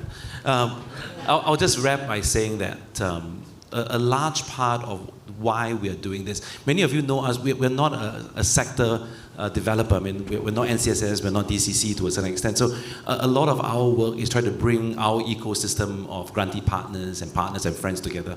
So the conversations Majority Conversation is meant to have that conversation, to make sure that we remind each other, to remind our corporate friends to say that, hey, the social sector needs a voice and we need to be the voice of the voiceless. If there's anything that if you realize in the conversation as we start, the technology part is just but a layer, but it's the heart behind it and our ability to say that, hey, there is a gap. And so as long as we as a sector continuously are driven by how do we solve that need, how do we meet that gap, how do we get people to thrive, then everything else that we do, be it relationship, being seen with question about collaboration, the idea of common good must drive us. It's not the usage, it's not the how cool we are or how good our idea is. At the end of the day, are we working together for the common good? So with that, would you please put the biggest round of applause for our panelists. Thank you so much. Feiruz? Thank you very much, Christine, June, and Martin. Again, everybody, please give another round of applause to our panelists. Now, if you remember earlier, we have friends from the Children's Aid Society and Starfish Singapore who went for the AI sprint. So they are back, right? And the participants are now ready to kind of share what they did earlier. So may I invite Camilla to stage. Thank you. Hi, everyone. Okay, it's working. Great. Let me go to the next slide. Okay, great. So hello, everyone. I'm Camilla from Starfish. In order to explain, I guess, what process we worked on with the Workato team, I'll just share a bit about Starfish. So we are ground up, focused on school dropouts in Singapore, and we started in 2015 as a fully volunteer-run organization up until 2025. But then in 2025, we received a New Horizon grant from Majurity Trust, and that's when I, after volunteering with them for 6 years, became a full-time staff. So this means we are kind of an important point where we're trying to become a charity, trying to make sure that our finances are in place, trying to make sure that we are very meticulous with how we handle our financial documents or expenses, which is where this workstream is very useful.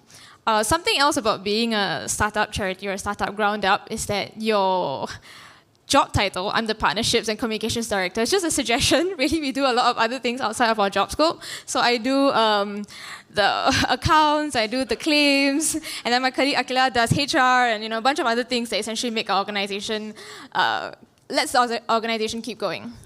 So when I came to Workato, I was telling them there's a very, very tedious process that I have to do every month at the end of the month, which is to basically go through the claims that we're making to sort of submit it and send it to the employee along with their pay, right? And this is something that I wasn't thinking about when I was working in my previous nonprofit, because it was just, I just put all my receipts in a folder and then it comes along with my pay at the end of the month. But how I do it at Starfish, and to be fair, I don't know if this is best practice, but I've learned it, just from speaking with friends, is basically I ask my colleague and I also submit my own receipts in a folder. So it's like April, for an example, then it's Akila and Camilla, and then we put all our receipts inside. And then what I do is that I read each receipt one by one, and then I put it into a giant Excel folder or sheet. So it's like date of receipt, then invoice number or receipt number, then who is the retailer or where we are getting this product from, and then what is this product for. So if I'm buying snacks, is it for, which program is it for, and then basically the subcategory that I have to put it in to calculate end of the year. So it's a long Excel sheet. I would love to show you on my laptop, but it's too small for you to see. But basically, every month I have to track around 20 to 30 receipts. And the frustrating thing is this takes away time from very other important things like applying for grants, fundraising, doing my pitch deck, and while I'm happy to do my accounts on FreshBooks because I get a broad overview of where our expenses go to, this sort of minute, looking at receipts and putting it into an Excel sheet just feels frustrating. And I was like, there has to be a solution to this, right? Like sometimes the receipts are so crumpled, I'm just looking at it like, I can't see the number, and then I don't want to mistype it because auditors will come after me. So I'm like, okay, let me go to the Workato team to see how this works or how we can improve or streamline this process. Okay, so after speaking to David and Brian from Workato, I just told them all my pain points, and today actually was the first time I got introduced to this thing called an MCP server. I'm not very well versed in tech, so it's my first time learning about this. But from what I understand, and please correct me if I'm wrong, basically when we work with an AI bot, so for an example, Claude or ChatGPT, the tasks I use it for is like write an email or maybe look through my annual report and let me know if there are any editing errors or any spelling errors. So it's mainly sort of a bot that we can speak with and sort of clarify information or draft a body of text, right? That's mainly the task that I use AI platforms for. But what an MCP can do, basically if you connect it to Claude, for an example, it can do tasks for you. So with the MCP server that Workato has helped to build, basically it can generate payment receipts, which is what I use for my accounts, and it can also do things like read a receipt, extract all the relevant information, and then track it for me. So this is what they've done. So let me try to run it through as quickly as possible. So this is Claude. I actually just started using Claude maybe a month ago. And this is on a free premium trial, but I understand that Claude actually has a non-profit discount, so it's something that we should all check out. So what my colleague can do is she can say, hey, can you log in these receipts to the April report? Because I do it on a monthly basis, right? So she submits all her receipts. And what the MCP is able to do is to track the vendor, like I mentioned, it's something that's important, the date of the receipt, the amount, and then the suggested category. So we were going back and forth on this because I'm like, how will the bot know which category each receipt goes into? But basically, it kind of makes suggestion based on past data. But then when she submits it, I will receive it as the person who authorizes whether the claims get accepted or not, and then they can check with me like, hey, is this in the correct project? If not, which of the following categories does it fall into?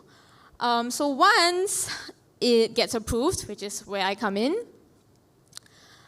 it tells me, okay, so these are the expenses for April, and this is the project it's for. Are we ready to approve it? And this is the template that I basically use. And so it puts it into this template so that when I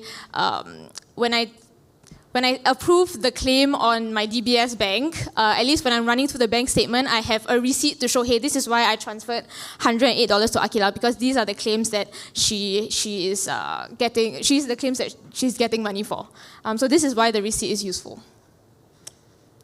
Yeah, so and overall, what the MCP has helped me do is basically to read the receipts, which is really what was taking the most time, extract the relevant data, and then create the payment voucher, which is the document I need in order to approve a claim. And yeah, that's kind of it, actually. Thank you. Thank you, Camilla. And now, Liang Shin from Children Aid Society will share his experience.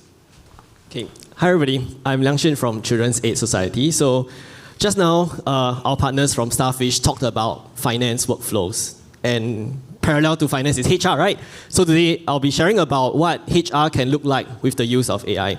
So this may not be something revolutionary or new to some of you here, but in an agency like Children's Aid Society, we run two services. One of it is a residential home for out-of-home care children and youth. The other one is a therapy service, psychotherapy service, where we do art therapy, play therapy, and different modalities. So HR is something that undercuts and underpins both. And the common pain point that we have is on questions on what HR can or cannot do, what are HR processes and policies. So if you all recall your first day at work, maybe none of you have a first day at work, that's why you're seated here, right? But for those who first day at work, what happens to you? You go for onboarding, HR shares with you, hey, this is the HR policy, you have X day, number of days of leave, this is your hospitalization, this is your claims, da-da-da. In future, please refer to the HR handbook uploaded on our SharePoint. And that's it. And you don't get any more information from that. In future, when you want to find a handbook, number one, some of us cannot find a handbook because you don't know where it's parked. Number two, you end up asking your HR colleagues again, what is the leave policy? How do I apply? And everyone gets frustrated because the HR has so many other things to do, but end up they need to answer your questions. And they cannot say no to you, right? So I'm not from HR, by the way. This is a pain point that I face myself. So when I spoke with our partners from Workato, Jun and Sen Rong, shout out to them, we actually came up with the idea of a chatbot. They can answer questions. So that's the first stage. So friction staff feel, across Merrill's Care, Merrill's Home Finance, the staff don't know where to look. There are a lot of SOPs. I mean, organizations would know, right? There are so many pages. Just in our HR handbook alone, we have around 30 pages. There's a Control F function, everyone would know, right? But to search through it and to find it, sometimes it's a bit challenging. And more importantly, is the approval process. How do I apply for leave? I need to check my RO. The operations, I need to check with my colleagues, right? Who can cover for me, etc., etc. And what we are trying to do here is, on the other side, is the HR Genie that we're talking about here, where it can query the handbook. I can ask it any question, and it can answer for me what the HR policy is. It can also allow me to submit time off, submit leave applications with approvals. So today, as we were talking, right, just now our friends from Starfish talked about MCP. That's new to me too. And I learned that with MCP itself, you can do a lot of things. You can use the Genie itself to apply for leave. As a supervisor, you can approve the leave. You can even check what's the outstanding task I need to do for HR processes. And that's important, right? So over here, you can see, what we did was we fed the HR handbook as a database itself. And these are the processes it can do. It can give me guidance. It can look at the leave and time off policies. If I'm hospitalized, what are the policies I can do? How do I apply? What's my HL process, etc. It can also look at some of the knowledge bases that we have. And more importantly, for the HR manager, he or she can go in to edit and change some of these things back end if they need to. So it's a live agent, sort of. It is not like you just put the database there and it is end of story, right? So the future state we're doing here is the current Genie can do all these things here, where you can query leave policies, what do I have left as a balance, it can check some of these things. It can also help to look at time off, for example. But I think the future state that we want to do is also have claims, like what the other team mentioned, because when we run a home and we run a therapy center, we buy a lot of things, right? Things for the children, snacks and all. The claims itself is something that we need to think about. And I'll just end off with 3 major learning points. The first one that I learned was it's important to lower the barrier of entry. Initially, when they told me that, you can come up with a platform, we discussed which platform to base it on. And we decided to build it in MS Teams, because that's where everyone is. If you have a tool that nobody knows where to go to, nobody will use it. And you're building something that's a white elephant. So that's the first thing, lowering the barrier to entry. Second thing is that it's all about building blocks. We all play Lego, right? You cannot build a big tower without the small blocks at the bottom or the big plate at the bottom. And it's important that when we build such a chatbot or a Genie, you start with the small blocks and you incrementally add it on, which is what they demonstrated in the process of what we learned. And the last thing that I want to share is about learning. All of us here are here to learn, and today I learned about MCP, like what our partners shared just now. It's something new to me. Things like, for example, how do you build your own MCP? What are some plugins and agents put in? And that's something that I would take away from today's session. So thank you, everybody, and continue to have a good morning. Thank you, Liangshin and Camilla. Also, would like to acknowledge Workato as well for doing a great work with the AI sprint. Thank you very much. All right, ladies and gentlemen, we are now moving to the second panel of the day, and that is threats. And at the last session, we all got excited about AI. Now this particular panel is going to make sure that we stay sharp about it. We are talking about the hidden risk of AI. the loss of judgment, data pitfalls, tool sprawl, and erosion of trust. So the stuff that kind of doesn't always make it to the brochure. So please, join me in welcoming our panelists. First up, Lawrence Ang, CEO of the Digital Capital Collective. Vincent Tessier, board member of Better.sg, and I hope I did not crucify your name. Thank you. Paul Data, practice specialist at Google, and moderating Stephen Keys, senior director of corporate and talent development at the Majurity Trust. Are we all settled in, gentlemen? All right, over to you, Stephen. Very good. Thank you very much indeed, and thank you to all of our panelists for joining us this morning. Focus of our discussion is going to be very much that as AI becomes more embedded in the way that organisations operate, the opportunity it offers needs to be matched by the responsibility to use it wisely. And I think that's especially true in a sector like ours, where trust and ethics and human judgment are paramount. I hope that today's discussion we get to explore how we can harness AI's potential to safeguard communities and ensure that it strengthens rather than compromises the trust that sits at the heart of the work that we all do. As Feyru's kindly introduced everyone, just briefly again, so Lawrence, Digital Capital Collective, an enabler, digital enabler of the social impact space. Vincent representing Better.sg, I think Singapore's largest community of technology enthusiasts. And Paul, of course, from Google, a company that's achieved that rare feat of its name being used as a verb. There's not too many organisations in the world that can claim that. So the way that we're going to explore this theme during this panel is through a series of tensions. And the first tension I'd like to explore is the operationalisation of AI, the responsible use, adoption, and operationalisation of AI. And Paul, I'm going to start with you. Hopefully a bit of a layup, given that you're a practice specialist. What does good governance look like in practice? And yes, by all means talk about principles, by all means talk about policy documents, but beyond that as well, what does good governance look like in practice when it comes to the adoption of AI? It's a very loaded question. First of all, thank you for being here. I think all of us have benefited from AI today, and we all use it on our personal devices and for our own means. We just saw 2 case studies of people applying AI to improve their lives. But what's interesting is that if you think of how you're using AI today, there is what I like to think of as the personal use of AI, which is where you're doing it for your own tasks, and then it slowly starts to grow into you doing more of your work using your own personal AI. And then all of a sudden you think about, or maybe you don't, but it's good if you start to think about, what is happening? I'm using a trial account. I'm using something that's potentially free, but now I'm starting to put my organization's data into it. And that is when you start to think about governance. Now, Google being a hyperscaler, being a large organization, I work with large enterprises all the time. And we've got great frameworks for this, all right? And the way that I want you to think about it is that governance can't happen in isolation. You have to think of governance at every layer of the stack. And what does the stack look like? It is infrastructure, data, the model, applications that you use on top of the model, assurance layers, and finally, governance of the entire piece. So to answer the question, it is not very different from any kind of organizational policy that you have in place. Even simple things like you swiping your card when you enter the building, or you registering for this event, for instance. There are governance layers that need to be embedded at every part of the process, right from the moment you decide to use AI for your own personal productivity, or when you suggest the use of AI to your organization. Clear, very good. Lawrence, I might turn to you next. And I've framed this question deliberately provocatively. You may choose to answer it in a more positive context.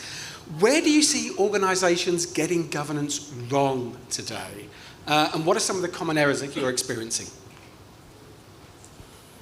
I don't know if I should start by saying that governance wrong, but where AI or technology adoption is going wrong. Okay? Because the word governance is actually quite loosely used. But to address that point, I'll go back to the earlier panel to say that it is about leadership. It's about walking the talk, not about walking alone only, but also walking the talk. I have been a speaker because I've been in the tech industry now for almost 40 years, right? And I came back from retirement to join DCC to start the movement going. And I've gone through the Go Green, I've gone through the digital transformation, and also when in MAS we talk about crypto, right? Distributed ledger. So I've seen so many of these hypes where people think that this is good technology, and they want to learn how to use it, as what Christian from Care Corner has said. But where governance go wrong is about the practice of it, right? Are people practicing it, or are they putting in the correct guardrails? And most importantly, in all aspects of technology adoption, is about the risk management. So things that can go wrong is that, number one, today, every charity board member said, hey, we should adopt AI. Recruitment of skills, recruitment of people is always a challenge in charity. So why don't we go the maybe easier route? And we heard about the low barrier. Sometimes, and I have been a sports person before, I've jumped over a barrier and I end up in a ditch. So sometimes having a low barrier is not necessarily a positive, right? And therefore, what I've observed in both big charities and small charities, there are 2,500 charities in Singapore and about 600 social enterprises and ground up. So there are about 3,000 charities and social enterprises that I serve. Okay, but today about 450 are my clients. And what I've observed is that the bigger charities have the resources and the ability to tap on funds to try out AI. And we've got people learning how to use AI. But I'm not exactly sure that the risk management aspects is looked into.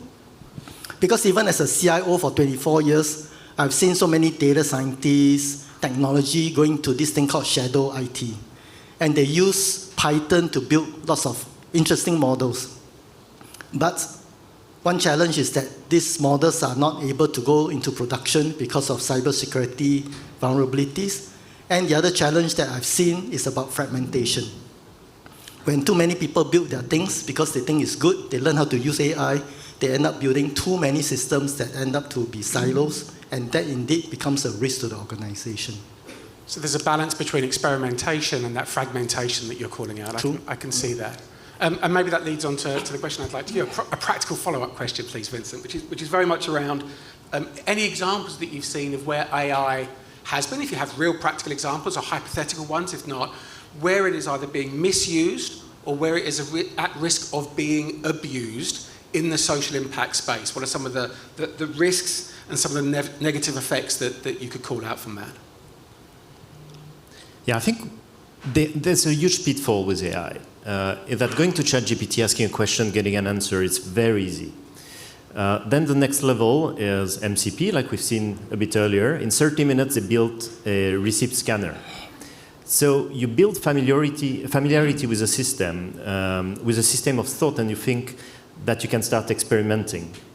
And you take more and more risks in developing solutions that ultimately will break at some point. I have a very practical example. A few months ago, Sunday morning, probably a bit hangover, I received a message. Oh, Skims SG is down. So Skims SG is a search engine we built for government schemes. So you type your condition and you get the government grant. And we start to look at the backend. No more backend. Where is the backend? The project has been deleted. So we investigate what happens. First, we contact Google support to try to restore the project. And we investigate the logs and everything. And we figured out the email of the person who have deleted the project. And this person was an admin, and we're not understanding why would he do that. Well, when we finally managed to get rid of him, he said, oh, I installed OpenClaw on my laptop yesterday, and I asked it to clean up my project. So, well, 2 days it took to recover the project. But that's the danger, right? We're developing a lot of solutions. We use a lot of vibe coding, which means that you don't review the entire code base that is generated. So we have a pretty good framework now, which at the end is about hardening, security hardening. And I can guarantee you 100% that even when the engineers working on the project have been good, the security hardening phase is finding a lot of gaps in security that expose user data, private data, that expose abuse of the system, and that basically any bad actor could leverage on. So when you build small internally, it feels easy, it feels unrisky. But when you start to scale, when you start to professionalize what you're doing, this is where governance, ethics, and security needs to be taken into account. Excellent. Any follow-up comments there? Paul? Do you mind if I riff off that? So I spoke to a customer last week, and what they were saying is, and this is an interesting example, because now with the access that you have to these models, a lot of these models actually contain not just world knowledge, but they also contain, in their post-training data, everything that all of those smart PhDs that are building these models are putting into them, which means they have software engineering techniques. They have understanding of how to do project management.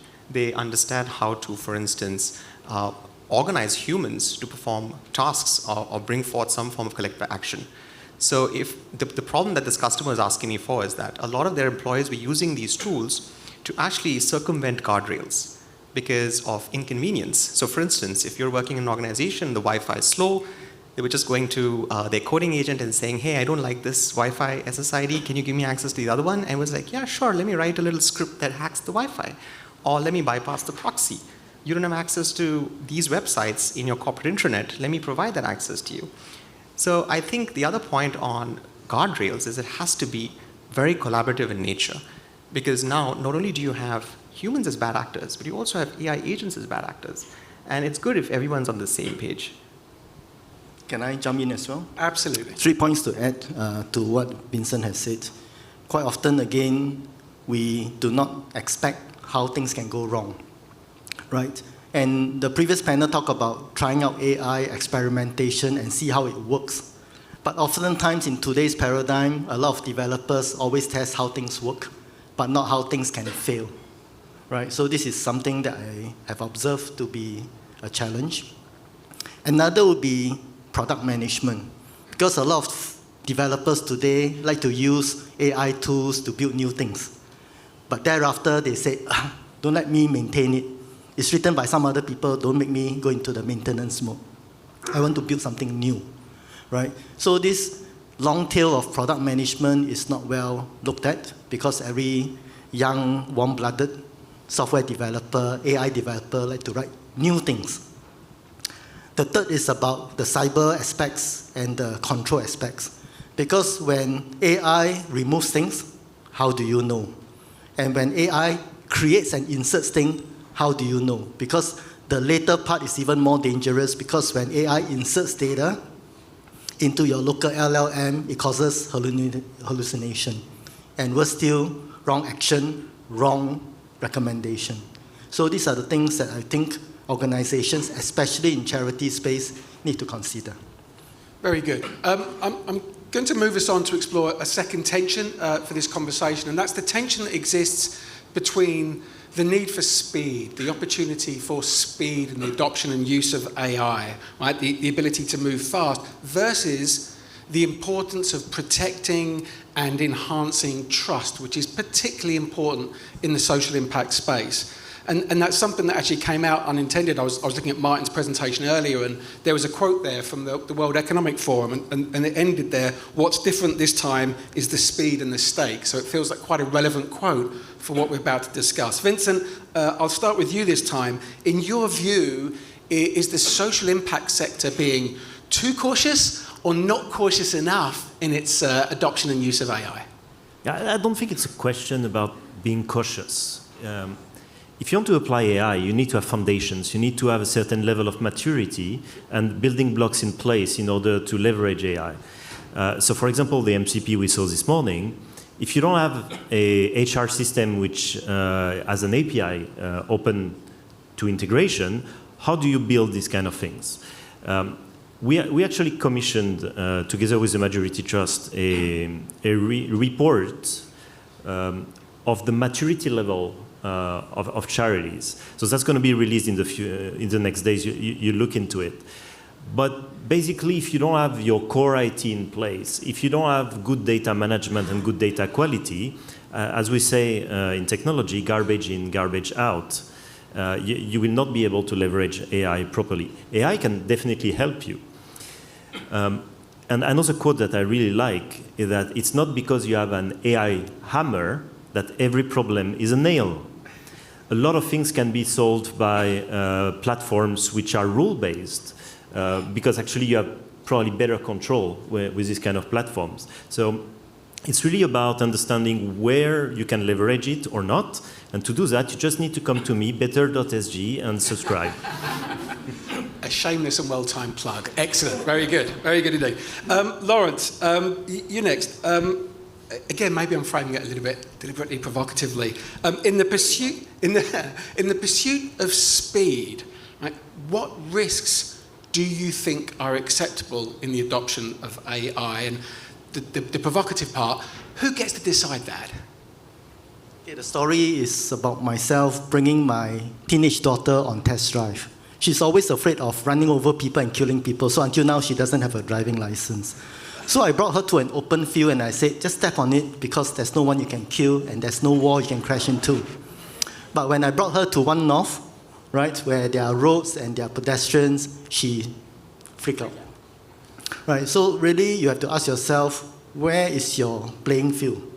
If indeed it is like what Christian said, using Scribe to take notes, you can't really go wrong. Go all the way, and then when it is produced, you can just validate and say, hey, this is not bad, I just need to change a few things. But if you are going to an area where the risk can be about touching lives, dishing out medicine.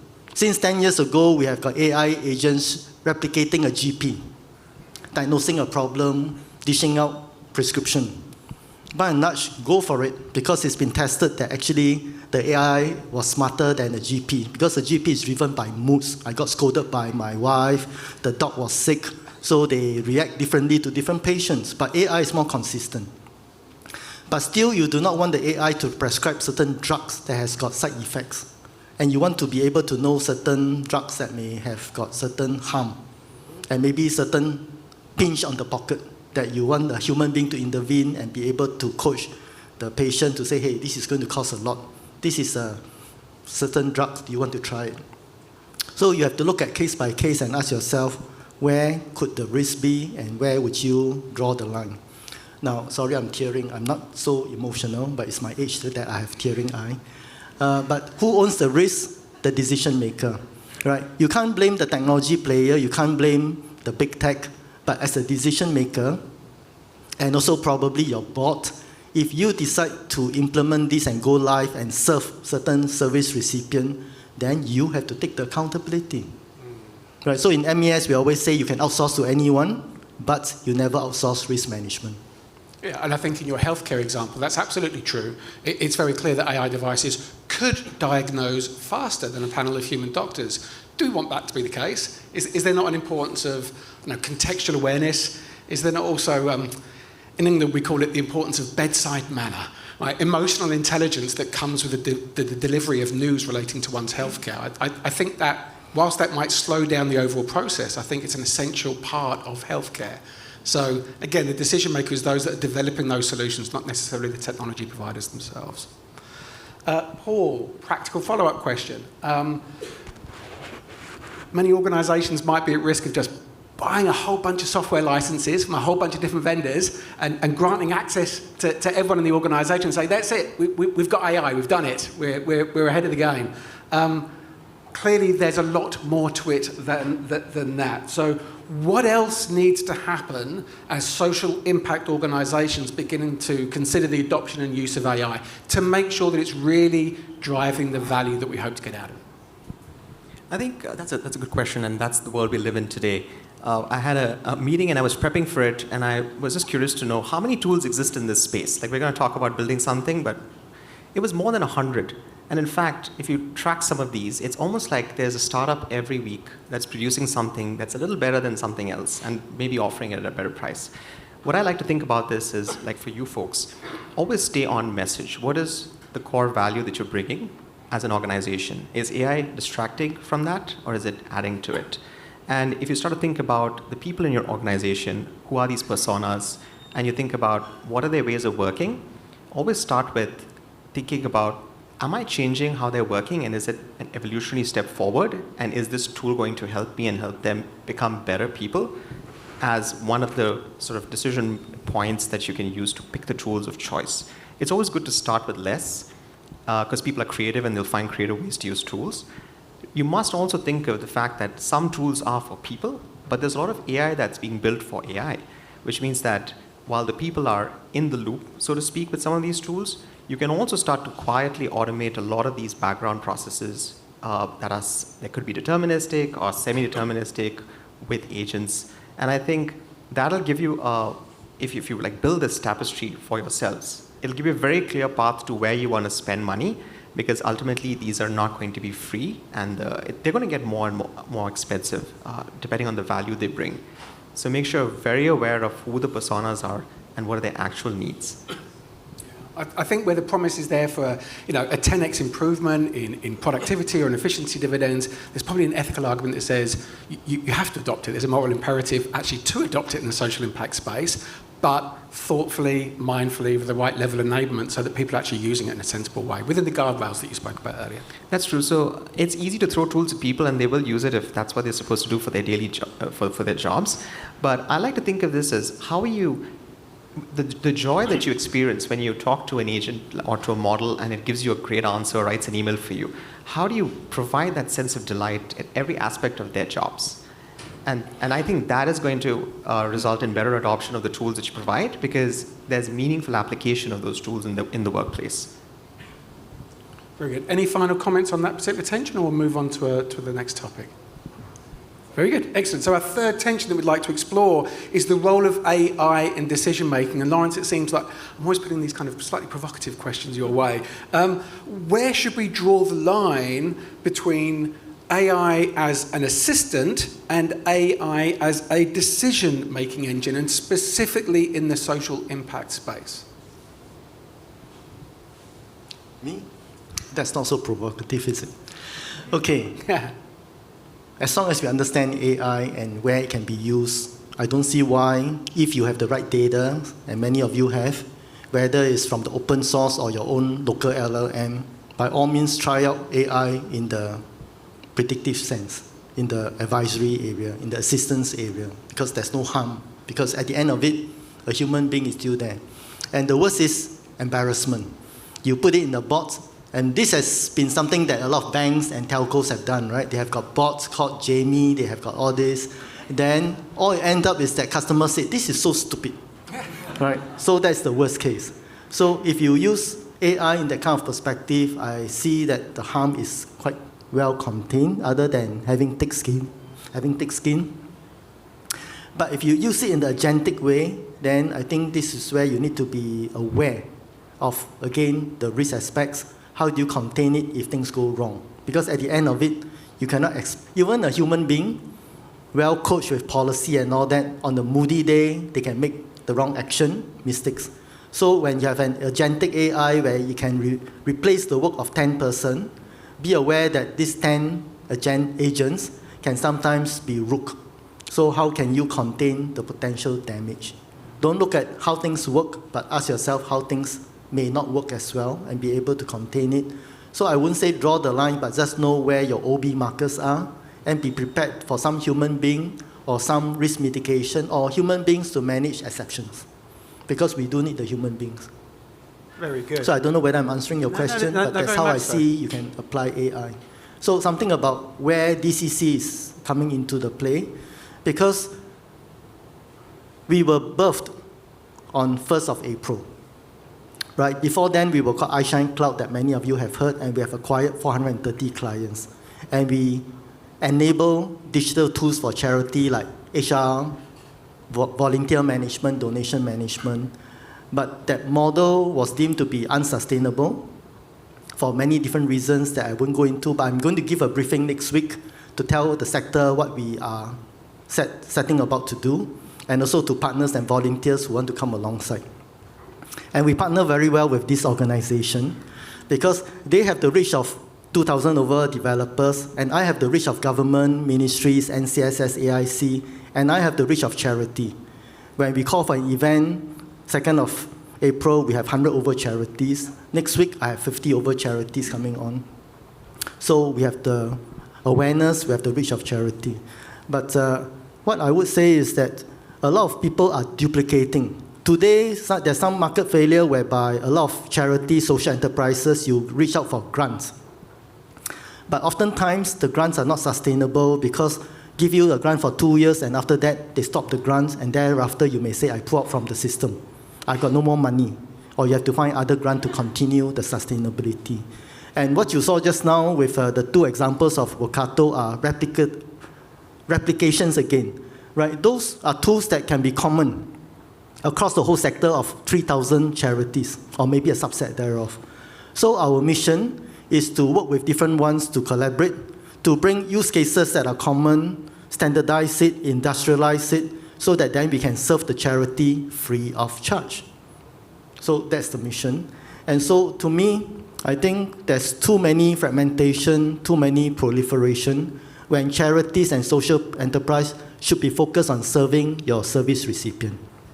It's not a direct answer to your question, but it's just potential risk that we are just duplicating. And many of your charities will have your volunteers leaving you after a certain chapter in life. Then thereafter you say, who's going to continue it? You bring another volunteer to come in, they say, this is something done by other people. I'm not interested. I want to build something new. So that is a very vicious cycle that we see in the sector. And that's why for 20 over years in this sector, I decided that I'll come out of retirement to do this movement. But what you've described is a perfectly adequate, I mean, it's a very real threat in the sector, right? That's just a lot of wasted resource and a lot of wasted effort if people are just essentially duplicating the same solution.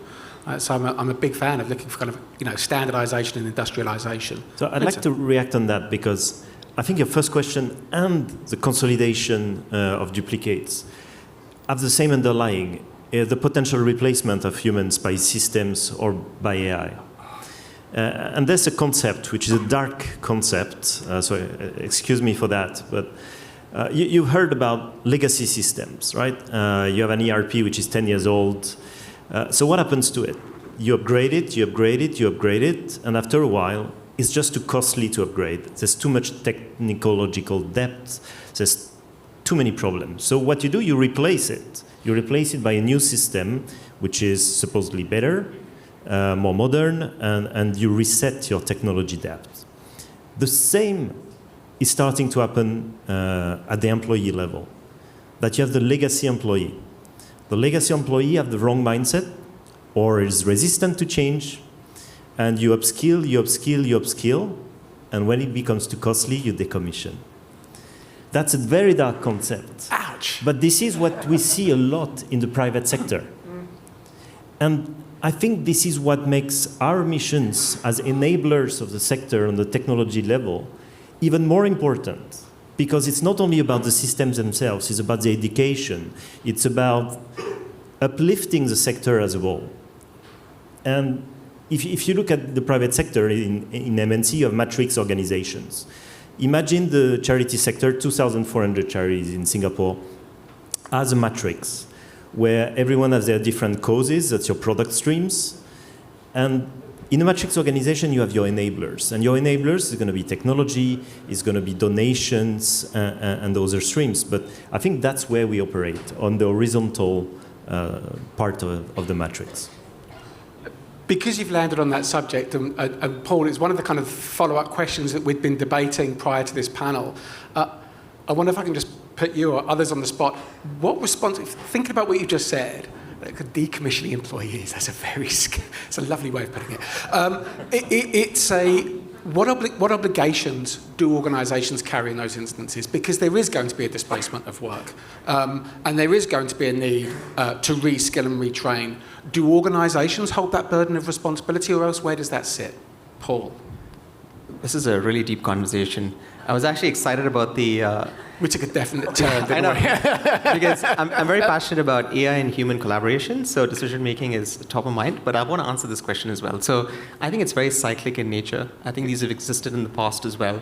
There's always a disruptive piece of tech that comes in, and then you have people that dive straight in because they're AI-pilled or they're tech-pilled, and there are others that are skeptics or And everyone has different ways of learning, right? And not everything will fit in every glove. My way of thinking about this is that it's a shared responsibility, and I think clear communication on corporate trajectory is important for the people in the room, or at least people in the organization, to really know where they stand. If the organization decides it wants to be AI first in this case, then if you're not on board, you need to look at what do I need to get if we want to stay on board, then what do I need? And is the organization enabling me to be that kind of person? And I think because it's a shared responsibility, it should come to no surprise if an organization decides to let you go, because at that point, you're not going to be disheartened because maybe you also made that choice. But that's not how organizations work and operate today. It's quite brutal in many cases. So my suggestion is that while these cycles exist and there's always going to be these ebbs and flows and periodic massive intakes and massive layoffs, it's good to know exactly for yourselves what you want to do as an employee and come up with your own learning plan and actually push the organization forward by completely sort of changing how you work in order for them to really see you as a valued employee. Because their metrics of this or their measurement of this is going to change depending on where they want their business to go. And it's best if you are also on board with that. I hope that answers the question. I don't know. Yeah, for sure. No, I'll jump in on that one because I've gone through the cycle of robotic process and all that, and I've seen bots put into an org chart. Never do that, right? Never put bots into your org chart and have Jamie, Michael, and all those and say, who are they? They are not human beings, they are bots. Never do that, right? Yeah, but the attrition and the ability to attract and retain people, talents in the charity sector is a given. Right? It's not easy. Sometimes it's due to the pay. Sometimes it's due to the emotional strain that they have to deal with people who are having certain disability, and it's very emotional and it takes a toll. So naturally, we already have that. But having come from the investment banking space myself and moving into the charity space some 20 years ago, I can vouch that the leaders of charity space are very people-centric people, people-centric leaders. And so with the high touch, they are able to persuade, coach their staff to move into a space where the human factor differentiates themselves. Go into the high touch space where you are touching life, you are actually visiting people that the bots cannot, right? And then when we have AI coming into the agentic space, let them do the more repetitive things. Let them search the things that are more monotonous, tedious, and let them do the more maybe precise work, engineering work, but shift the humans to something that's high touch. And I think that formula cannot go too wrong. You just talked about talent, and talent is not necessarily skills. It's mindset, in my view, heart and mindset. Last year, we built a mentorship program around AI, and we started to write a technical curriculum, how to use this technology step by step. By the time we were finishing chapter 1, it was already outdated. There was something new and better on the market. So we decided to pivot. How do we create a mentorship program which is actually useful on the long term? And we built that around exposure. So we had 52 mentors from the whole industry, JP Morgan, AWS, Google, all companies, who were coming on stage virtually to present how they apply AI every day, how they think around it, and how they build their career to land where they are. And I think exposing younger people or career transitioners to this kind of mindset, that gives an example, leading by example, as you know. And this example that they can replicate in building curiosity, in building drive, that is actually the only thing you need to succeed wherever you go. One can teach technical skills, but curiosity and resilience, those kind of mindset attributes, they're very hard. I'd like to respond to a question that Eugene asked just now. Yes. What happened to those people who do not have access to data systems and all that? Who is going to be their voice? But this is where, again, the human can go into that space of soliciting the information. Lions Befriender, going to visit the home of the destitute, going to reach out to the refugees and solicit the information and input it to your data store. These are things that I don't think AI will be so good at doing, the contextual base of information. So I work again with so many charities from 2 men to a few thousand, and I've actually seen sometimes the smaller charities having that high touch because they are specializing in doing this, the high touch, to serve the really disadvantaged. Very good. I do want to circle back. We were having a good conversation around the role of AI in decision making. We took a left-hand turn. And Paul, I did want to ask that kind of practical follow-up question around the role of AI in decision making, which is how do we preserve human judgment in the use of AI without sacrificing the speed and efficiency that we want? Very good question, very pertinent, and it's something that people are spending a lot of time on. I think if you think of this in tiers, there's always going to be pieces of work or segments in your organizations where you can, in many ways, abdicate logic to AI, where you're okay with it making all the decisions. But then as you move up the ladder, you will start to really see that technology can bring you things like speed, scale, efficiency, better search, all of those nice benefits. But you will always need a human to sort of look at things like ethics, bring the right context to these AI models or to the applications that you're building. And that's where the human in the loop it becomes front and center. But think of a few modalities. So there's human in the loop, which is where you're actually part of the process and you're making the decisions on behalf of AI. There's human on the loop, which is where you're supervising. You're kind of expecting the system then to learn from some of your decisions, and then you trust that it's going to perform those actions because you've eyeballed a lot of these and you can sort of have some faith in the system.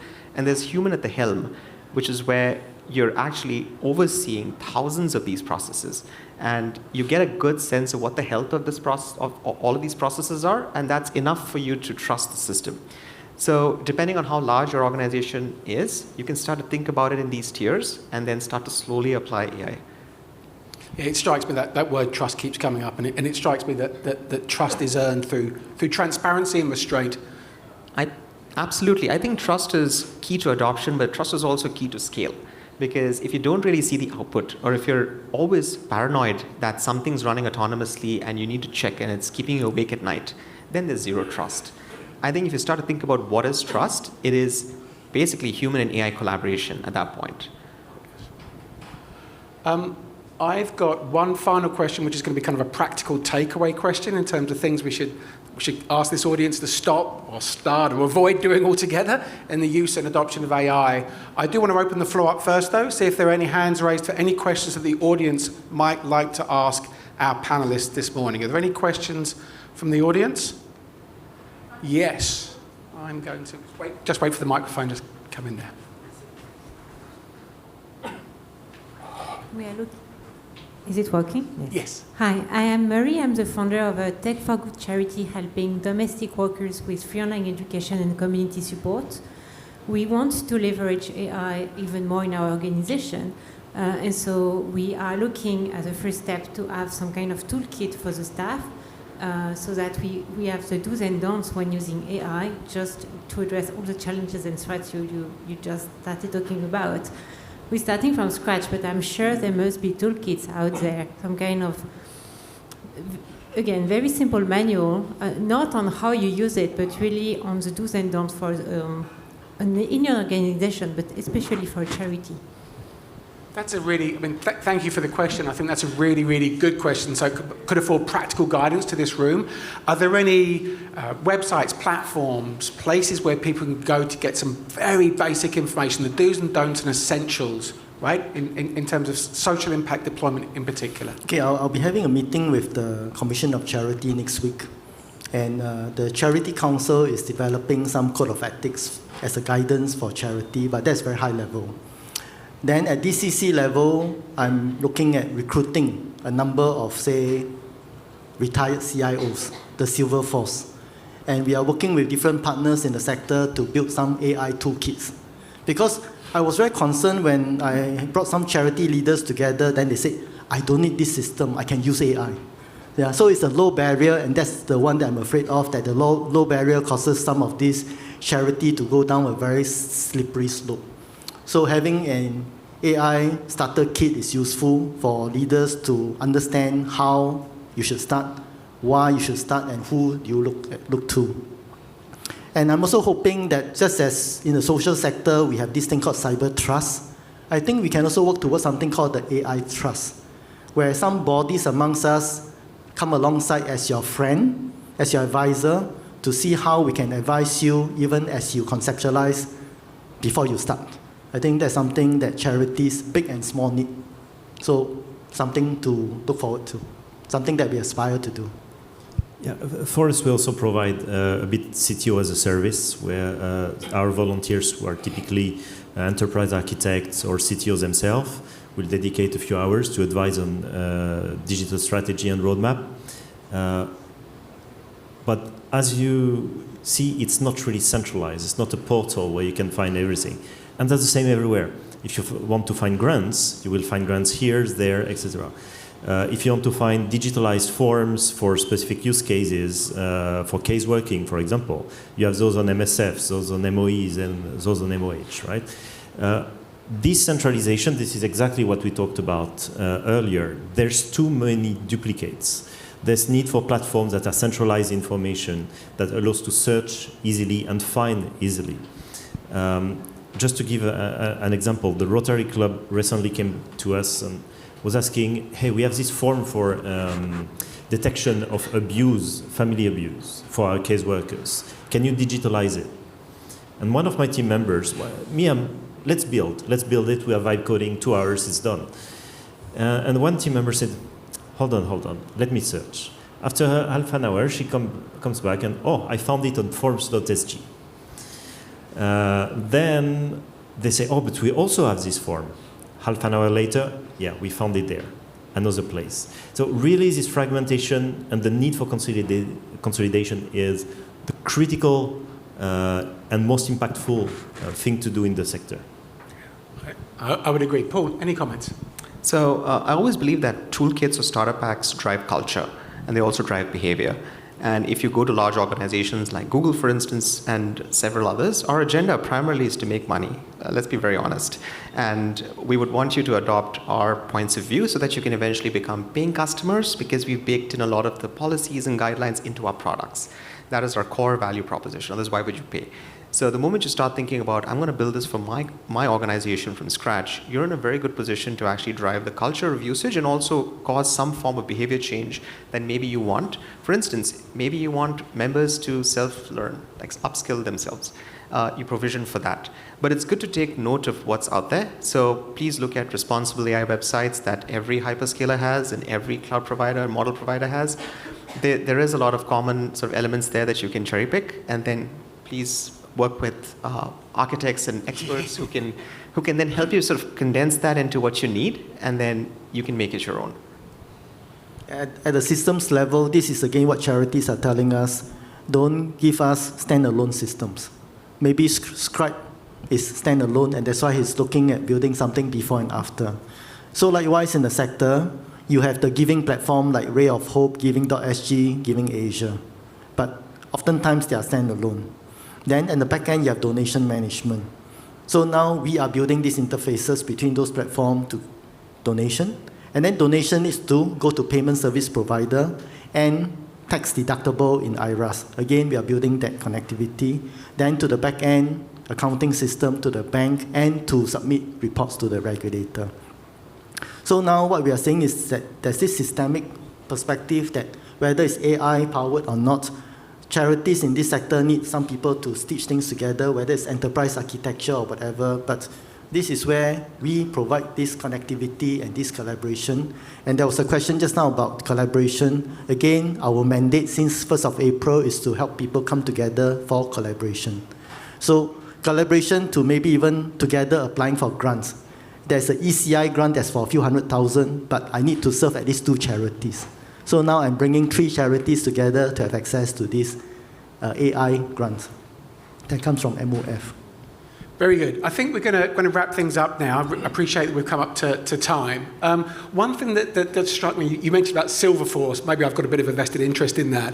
But the idea of, perhaps it's a topic for another panel, intergenerational involvement in some of the collaboration work that you're talking about, the need to involve multiple generations, the opportunity that affords us in terms of shared knowledge and different perspectives, but also making sure that the technology is deployed in service to everyone and all Singaporeans, regardless of age or status in life. So if that collaboration work's happening, then all power to it. I'm strongly in favour.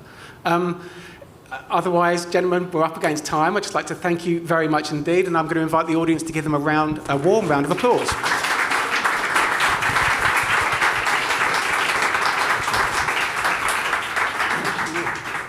Fairuz, over to you.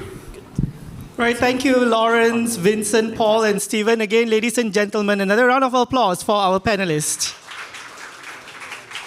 We came in this morning to talk about trends, threats, and tools, but honestly, what I took away is there's this room full of people who actually care about getting this right.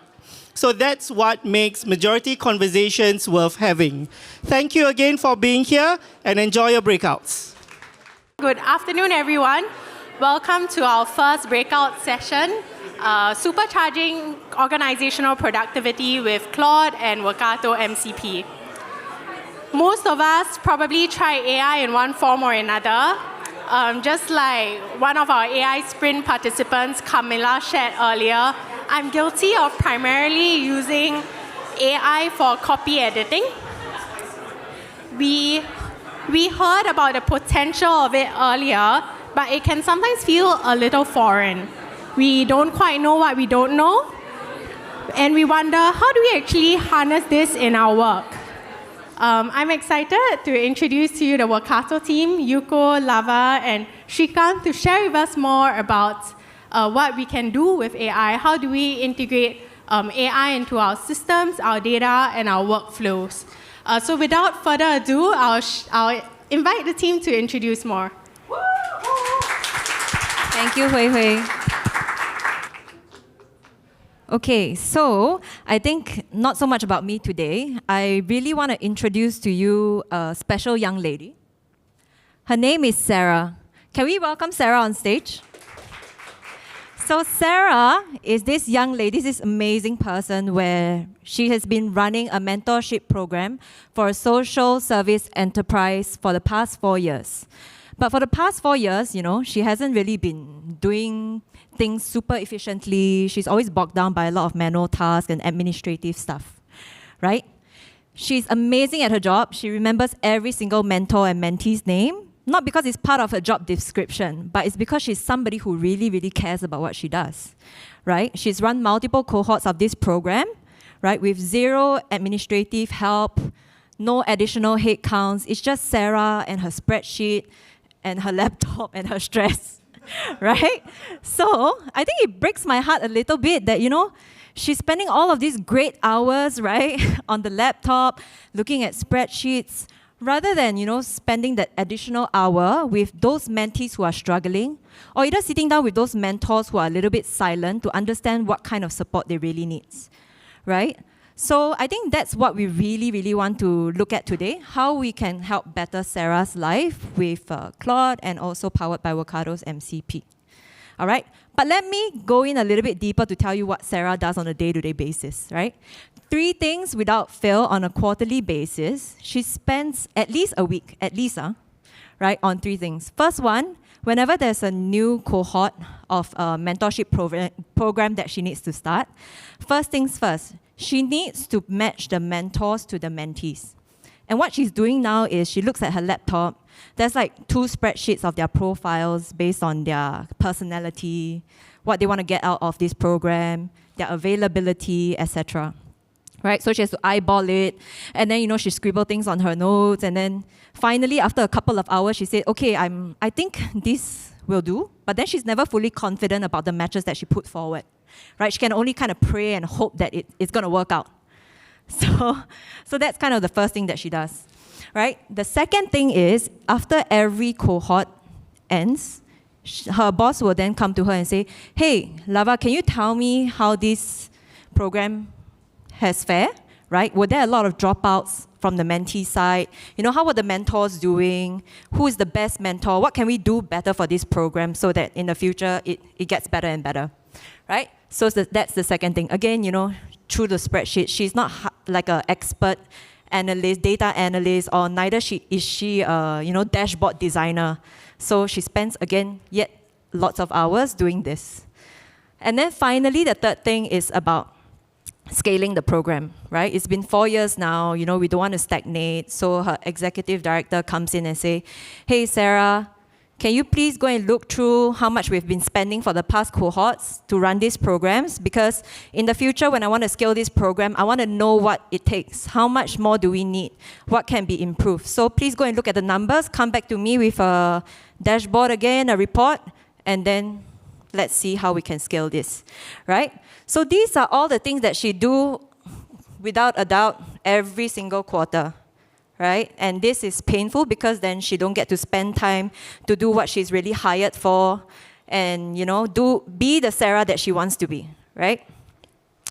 So yeah, it's not easy being Sarah, and I think a lot of you can resonate that there's either one version or two versions of Sarah in your organization, right? Okay. So thanks Sarah for your hard work. Thanks for illustrating, what you've been through. Okay. So I think before we jump into the demo or anything else, I wanted to highlight something that might be in your head. Each time you come into a room like this and somebody comes and tell you, oh, AI can double or triple my productivity and all of that, you kind of can't help but to think, oh, if AI can do Sarah's job, then what's going to happen to Sarah, right? I think that's super fair. If I don't work in tech and all I hear is AI is this, is that, is magic, I also would be worried about my job, right? But I think the thing is, if you think about it, Sarah was never hired to kind of look through spreadsheets, do this kind of matching. She was never hired, to look at, financial data. She was never hired to actually go and build slides and dashboards, right? What Sarah was hired to do is to really dedicate her time in person with struggling mentees, right? With mentors who don't know where to get support from. They are also struggling. That's why they kind of went silent. And Sarah's job is to actually advocate passionately in the board meeting of why this program really deserves to scale. That's her actual job, right? So I think I don't want anybody to have that fear that, just because we use AI in some way or some form within the organization that people will lose their job, all right? It's just making their jobs a little bit better. Okay. So I think I want to address the session title head on, right? Like why AI kind of always get stuck in experimentation and never go into like full real productivity gains, right?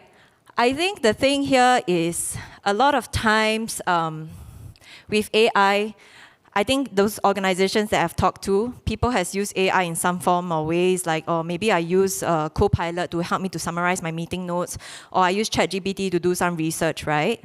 But I think that's also the ceiling. And I think the difference here is a lot of times that's good, genuine use of AI, but the gap here is that those AI, like your ChatGPT and whatnot, is limited because it's not connected into your actual systems, your actual tools, and your actual organizational workflows, right? So typically what people does is, I copy maybe this Excel sheet, I download it, then I upload it onto the chat interface, and then it does a one-time run and give me an output. But then that's kind of it, right? So it's kind of not sustainable in that sense. So there's that disconnect over there. Okay, before we dive in, two things. I want the audience here to be on the same page, right? This, irregardless of your technical backgrounds and whatnot. I think first thing is Claude, right? I would think of it as like maybe your AI assistant that is, this Claude is built by a company called Anthropic, right? It's fantastic. It kind of operates like a brain. You can inject in your documents, give it instruction, put data points in there. And then what Claude does is it doesn't just give you an output, it actually reasons with all the information that you put in there. So it operates and functions more like a brain in that sense. Okay? And then the second thing is MCP. What's MCP, right? MCP is Model Context Protocol. I think the easiest analogy that I can give you about MCP is, say for instance, today you are traveling from Singapore to the US or the UK, right? You bring your laptop alongside with you, you reach your destination, and then your laptop suddenly dies. You got no battery. Then you take out your plug, and you look at the socket, and you're like, oh no, I cannot plug in, because your plug doesn't fit the socket, right? And that's what usually happens with organizations. There's this disconnect. So you can think of MCP as sort of like a universal adapter, where you can really plug into whichever socket you want. So in that sense, MCP can help you to connect into all of your organization systems, tool sets, and workflows, right? So that's what it does. Okay, so I know everybody's kind of like thinking, okay, I want to see the demo now, but maybe selfishly, I kind of want your attention, and I also want to make this a little bit more fun. So my colleague at the side over there is going to be handing out some bingo sheets, right? So there are these little black squares on the bingo sheet, and how it works is throughout the demo, there will be scenarios, for instance, like Claude maybe has flagged out a data gap. Then you can kind of circle it, and so on and so forth, right? So as soon as you finish like one row, either horizontally, vertically, or diagonally, then you can shout bingo, and then we have a little gift for you. All right? Everybody got your sheets? All good? Don't worry, it's very, very simple. So I think when you shout bingo, you come up on stage and we validate it. You just kind of have to let me know, like, for instance, this top row, then you say, oh, this is from demo 1, this is from demo 2, this is from demo 3. Right? Relatively simple. And on the back side, there's some QR codes that you can scan to register your interest about getting trained on Workato as well. Right? So you can keep those sheets afterwards too. Okay, so I'm going to jump into the demo side of things. And alongside me, I have Srikan Rajgopalan, who is our technical partner over here, who has worked tirelessly on this demo as well to help Sarah. Right? So come on, Srikan, join me a little bit closer. Yeah. Okay? Hi, everyone. Good afternoon. So we'll be showing you 3 demos on the 3 topics that Yuko presented. So in addition to the 2 of us, we have secret agent Brian sitting in the next room, who's actually going to be running the demos for us. So Brian, can you please bring up Claude? Yep. So the very first scenario, the demo that we are showing you, is about the first thing that Sarah does is the mentor and mentee matching. Right? So previously, like I mentioned, she looks through a spreadsheet and she manually kind of do that. So how are we going to leverage Claude and MCP to do this today is what you're going to see here on the screen. Okay. So for the 3 demos, as you all know, right, in order to have Claude or any AI assistant give you a meaningful response, you need to give it a prompt with the right set of instructions and context.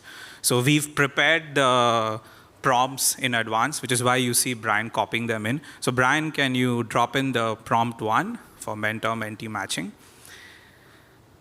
We'll fire the prompt, and Claude will take a few minutes, and we'll talk through this. Okay, so Brian, can you scroll up a bit so that we can look at the prompt? Yeah. Okay. Thanks, Brian. So the first prompt here is, so Sarah wants to perform mentor-mentee matching. So we are telling it very clearly what we want Claude to do. So we are telling Claude that go in and pull out the profiles of all the mentors and the mentees and generate the best possible pairings. So the profile data is sitting at the back, and it's exposed via Workato MCP. Brian, can you scroll up, please? Thank you. So, okay, so the mentor and mentee profiles, there are a number of dimensions that we provided in our data set. So things like, for a mentor, which industry do they work in? How many hours can they contribute every month? And what is the language that they speak in? So a number of dimensions for the mentors. And similarly, there are a number of dimensions for the mentees. So Claude is pulling this information. It's matching them based on these dimensions. So the second point, I'm telling Claude that for each pair, explain your reasoning. So do not just produce a match, but show us your thinking. Why did you match mentor 1 with mentee 3 and so on? Then while it's performing the matching, so there will be times where there's missing data. So for example, when a mentor signed up, they did not provide us with some data, or they provided data that's inconsistent. So we're asking Claude to flag this information. By the way, this is one of the squares on your bingo card. Yeah, so keep your eye on the bingo sheet. Yeah, so essentially what Shrikant is saying here is that in order for this to work really well, you need to be very prescriptive in your prompt, right? So I think maybe one little cheat code over here is if you're not really good at prompting and you don't really know as well, this is something you can use AI for as well. Like, help me to create a prompt, this is the output that I kind of want, and then you can kind of generate a prompt and edit as you go along. And the good thing here is even if you put the prompt and the results come out, it's not great, you can always add additional information, add additional questions, and then you'll recalibrate again and again to get what you want at the end. All right? Yeah, that's a good point, Yuko. So I did the same thing. So I got Claude to generate my prompt. So I put in my shorthand on what I want, and Claude has generated the prompt. So what's the time? Okay, so this typically takes around 4 to 5 minutes to run based on our dry runs. 4 to 5 minutes is what Sarah could normally open her phone, trigger the prompt, go grab a coffee, give a call to a new mentor who's interested, come back, and then look at the dashboard. Yeah. So let's take a look at the dashboard. Brian, can you scroll down? Is it ready? Okay. So maybe you want I think 1 minute, yeah. So I think the other thing here is, we want to debunk this myth where, AI is magic. Obviously, it's also not magic, right? It's not going to happen in a split second. So sometimes it does need to take a little bit of time. Brian, if you expand the mentor matching dashboard thing, you can actually see what Claude is doing. So let's say if AI is not here, maybe actually we need a developer to code this whole entire dashboard out, which might take days, right? So what's waiting 3 or 4 minutes as compared to days these days, right? So this is what is happening. So bear with us. It will be generated very, very soon.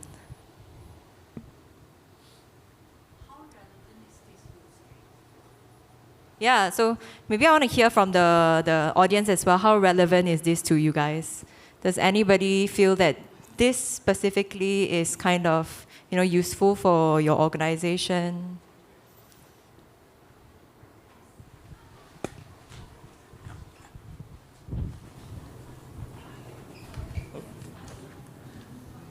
Sorry.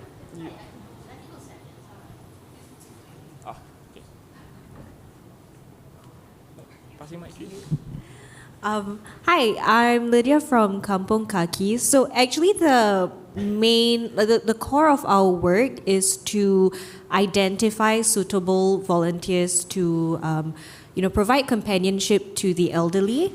And we look at really specific things like the proximity of their locations, the languages that they speak, and also both of their individual needs. So I think something like this is really useful because even with, we do use AI to generate the best or most suitable matches, but they really only do that based on the location.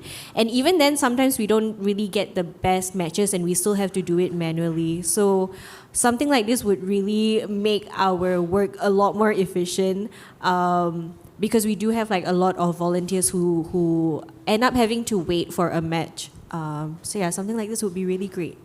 Yeah, thanks for sharing. So Actually, essentially, yeah. Kampung Kaki is currently one of our user on Workato platform. So we can just transfer this to you after that. Yeah, exactly. So we're currently working with your team right now. Yeah. Yeah. Thank you. So I'm really glad to hear that it resonates with you. That's why we thought of doing this as well, because we know when we work with social enterprises, this is really one of the common pain points that we hear, and it just takes up so much time. And then again, like you say, you don't really know whether it's a really, really good match, right? Yeah, kind of pray and hope. Yeah, so now, okay, the dashboard is ready.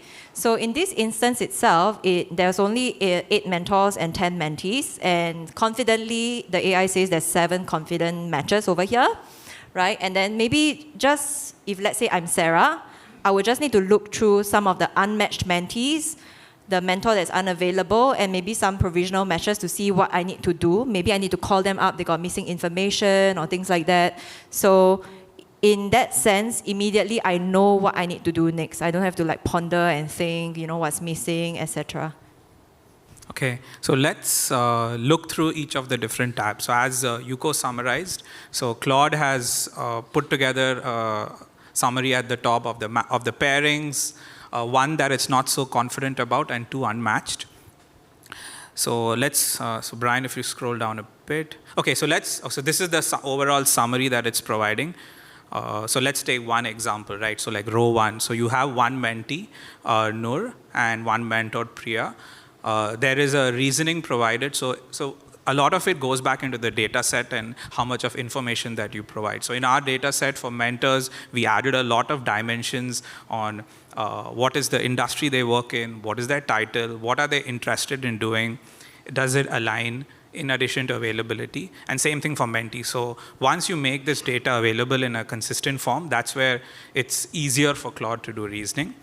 So here it provides its reason why it thinks this is a great match, because, and also the fact that the availability aligns. So so these are the high confidence matches. So maybe Brian, can you go to the provisional?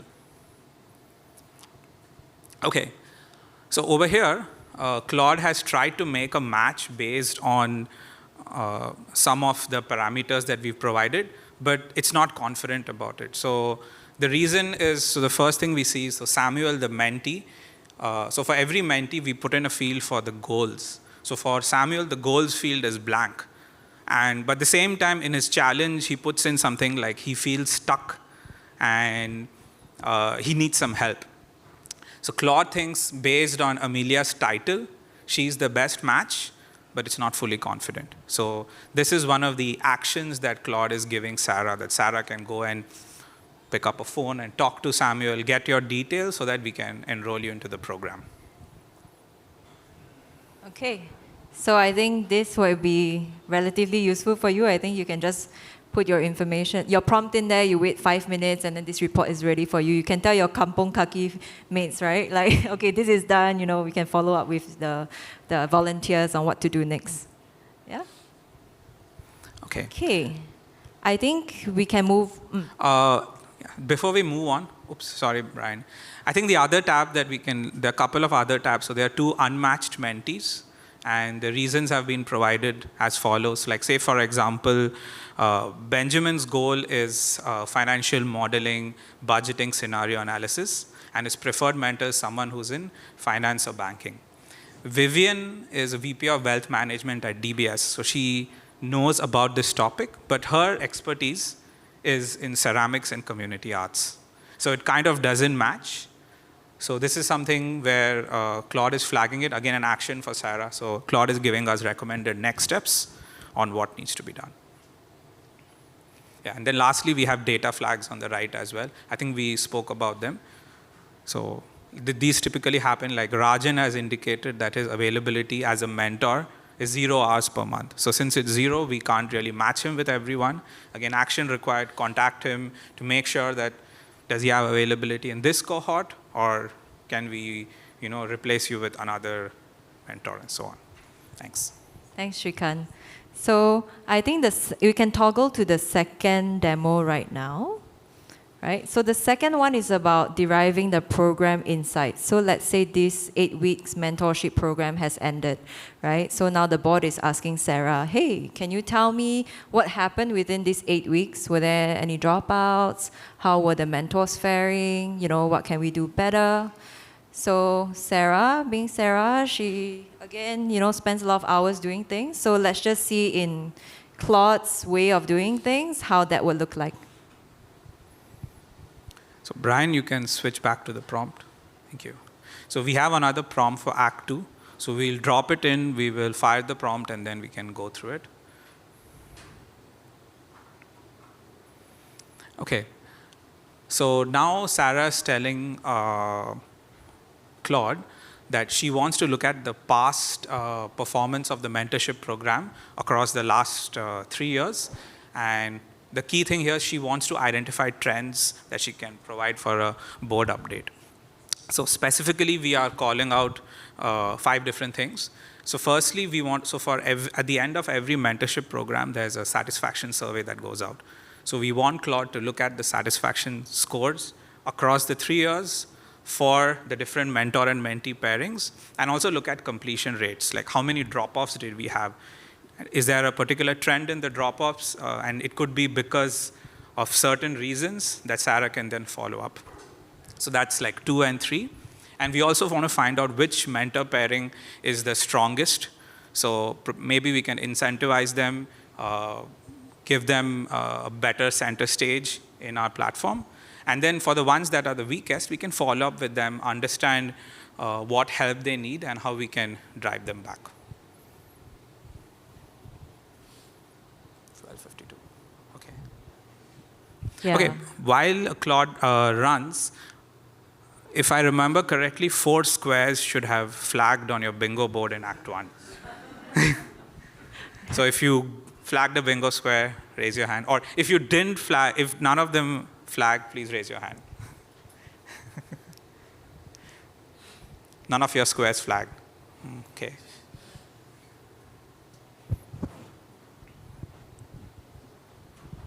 Okay, so I think this is something that Sarah shared with me that is a very big headache for her because she's not a data analyst. So again, she spends at least minimally 2 days, she told me, to do this, right? And that's like so much time. Even just by using Claude itself, right? We have this beautiful dashboard. She don't have to worry that she needs to pick up these skill sets to build dashboards and things like that. So yes. I see the use case, and actually I also use Claude for something like this in our reports. But 2 questions that I had is, what exactly is the MPS? Is it an app, an environment that I download to be native on my computer, or is it a cloud-based environment in which I have to act? So for example, if all of this data is here, if I'm using it within a project in Claude, I upload Excel files into the project, I keep it there, and then it runs. But if I put the MPS, does that mean that Claude accesses my whatever data sets that I have on, let's say, a secure drive, and then interacts with it directly? And then my second question is that, does all this analysis then happen on my computer, or does it happen in the cloud? Because I have a lot of data that cannot leave Singapore or my computer actually, by ethics, right? So I am only allowed to store the data on a personal computer. And then some of it is also just these are the things that I sign. So my concern, which I've never been able to understand, is if I use it in some of these ways and I install a sort of a platform that directly accesses the data, does the data analysis live on my laptop? And looking at all of this that Claude is doing, I'm always like, oh, maybe that means it's happening on my laptop. Or does it happen somewhere in the ether that is not Singapore? If Singapore's still okay. Yeah, I think that's a tricky one over here because essentially it does kind of leave your laptop in that sense. But with just now what we talked about, the MCP side of things, right, is because of that connectivity. So it saves you that trouble of having to upload those documents, etc. Because it's already directly connected to, let's say, in a secured drive, for instance. So that's where Workato comes in, where we will create that drive MCP for your drive. And then when you prompt it, right, it will automatically go fetch those reports that they need to look into. Yeah. I think the minute that you subscribe to ChatGPT, Claude, Gemini, and all that, it leaves your laptop. Yes.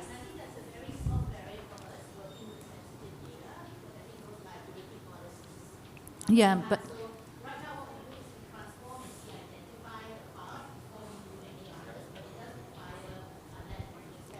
I think we can have a separate discussion over this, because there are many different ways that you can encrypt data and all that. Even if it leaves, it won't make sense to anybody, right, to succumb all those governance and security policy. We have a lot of experience doing it, right, with government agencies and so on. So happy to have a chat after this. Thank you.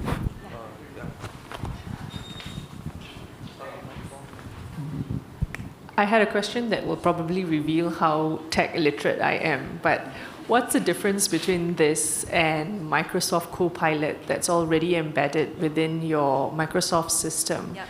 And why would I mean, I love Claude, I use it separately, and it's not integrated, but why would I choose Claude over something that's already present within the system? Yes. Which uses, my understanding is ChatGPT. So I think maybe one thing about the difference between the Microsoft ecosystem and using this is that there are organizations that don't just use Microsoft, right? You have a lot of different applications within your technology stack that lives outside of Microsoft. So when that happens, then that gets really, really tricky. Because Microsoft is, as far as I know, is kind of built in the ecosystem where within those applications itself, it works well. But once you have something that's out of it, then it gets really difficult, right? So I think the difference here is the combination of using Claude plus the Workato MCP is that it's agnostic. So it doesn't matter where your data resides. It could be on Google, it could be on maybe a Coupa application that you do your expenses, or it could be SAP, or it could be anything else that's outside of Microsoft ecosystem.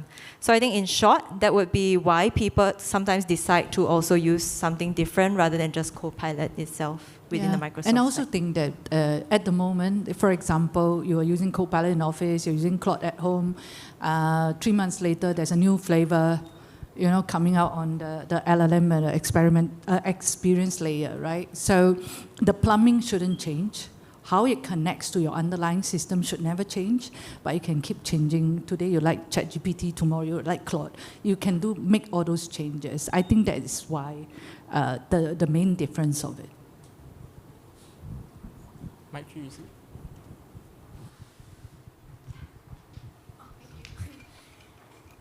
Hello, I just wanted to share and some question related to that, which is I was exploring with another volunteer to build a student management system, also using Claude. And something interesting was that I don't think it's an MCP, but we did use Claude to code it, and we had to tap onto other platforms like Amazon Web Services and GitHub to host the code, and like the related cost to this, even as like a beta test, was easily exceeding, I would say, almost 100 a month actually, which was very significant, and we were just testing out, so I was very surprised. But I think that's an important thing to just think about, like whether there's any relevant costs, and like also the cost to just beta test, because you don't want to immediately start entering your data. So I just wanted to flag that, maybe get your opinion on it. All right, maybe just to address that a little bit, what you're seeing here in the demo, primarily, it's more analysis. So a lot of these things kind of stick on Claude, so no additional like infrastructure, so to speak. Again, obviously, depends on the use case. Claude could be generating an application that then definitely needs to sit somewhere, right? So that, I think, is something, if we're interested, we can actually have discussions further as well to kind of see how you can kind of build some of those kind of more complex kind of use cases. Yeah, thank you. Yeah, so it's very use case basis, depending what you need. Yeah. Okay, thank you for all the questions. The dashboard is ready. We'll walk you through it. Okay, so now Claude has produced, so once again, going back to demo 2. So Sarah has asked Claude to look at the participation history across 3 cohorts, generate a summary, and identify any trends. So Claude has put this dashboard together. Once again, so that the demo does not run forever, we put in like 55 participation records across 3 years, which is why you can see a summary over here of how many pairings, what was the overall completion and satisfaction rate. So key things to highlight, Brian, if you scroll down a bit. So here we have trends by year, and okay. So this is where Claude produces a completely different output from when I did a dry run earlier. So if we scroll down, I think what we can see, 2023 was a great year. We had 72% completion rate on the right side. If we scroll down a bit, Brian, so 2024, not so great. We only had 50% completion rate. Something went wrong. And Claude does identify that the dropout rate is higher. But then if you scroll down, things improved in 2025. So yeah, so this summary, which is at the bottom, was at the top. Okay. So okay, now Sarah knows that, okay, something went wrong in 2024. What is that? Let's double click on that. So Brian, can you go up to the second tab? So we have the drop-off analysis. So here we have more details on, so in our data set, we've assumed that there are 6 sessions between the mentors and the mentees. So over here, we are seeing like at which point do we have drop-offs. So in 2024, you can see that there are a lot of early drop-offs, so an average of 6, and very few late drop-offs, and the satisfactions are also much lower. Yeah, so I think with these insights over here, right, then Sarah can start to plan to say, okay, now I know where the drop-off usually happens is at the start of the program. So is there something that we need to tweak in the program to make sure that, mentors or mentees are feeling good at the start of the program so that, they will continue on? So this kind of insights is super helpful for Sarah to kind of like understand what the root cause is, and then she can take the necessary next steps. Right? And also present to the board, right? It's not just throwing numbers and things like that. She can actually give a proposal of how she can improve as well. Yeah, the other thing is, while Claude does its reasoning, and in our prompt, we are telling it to show its work, so Sarah still needs to look through everything, make sure that she agrees with it before taking action. So it's not like we take whatever's produced and blindly act on it. So that step still remains. It's just that the entire data collection, data analysis part is now being replaced by Claude. Yep. So Brian, could you scroll up? I think there are a couple of other tabs. So there's mentor performance. So who are the stronger mentors? So we can see that Priya and Fatima are strong mentors with like really good completion rates and satisfaction. So we should probably incentivize them. Yeah, so maybe with this information as well, I could maybe spin up another program where I can say it's like mentoring mentors, like giving them good tips on how they can be better mentors, etc. Right? So I think this is something that I personally would do with information like this, right? And I think finally there's a board summary as well on the 4th tab. Right, this is something that we can send it across and share it with the wider team and not just the board as well. So everybody is in line with the performance and what we need to do. Okay, great. So now let's jump to the 3rd demo. Okay, so I think this is the one that Sarah really stresses about because she doesn't have a finance background.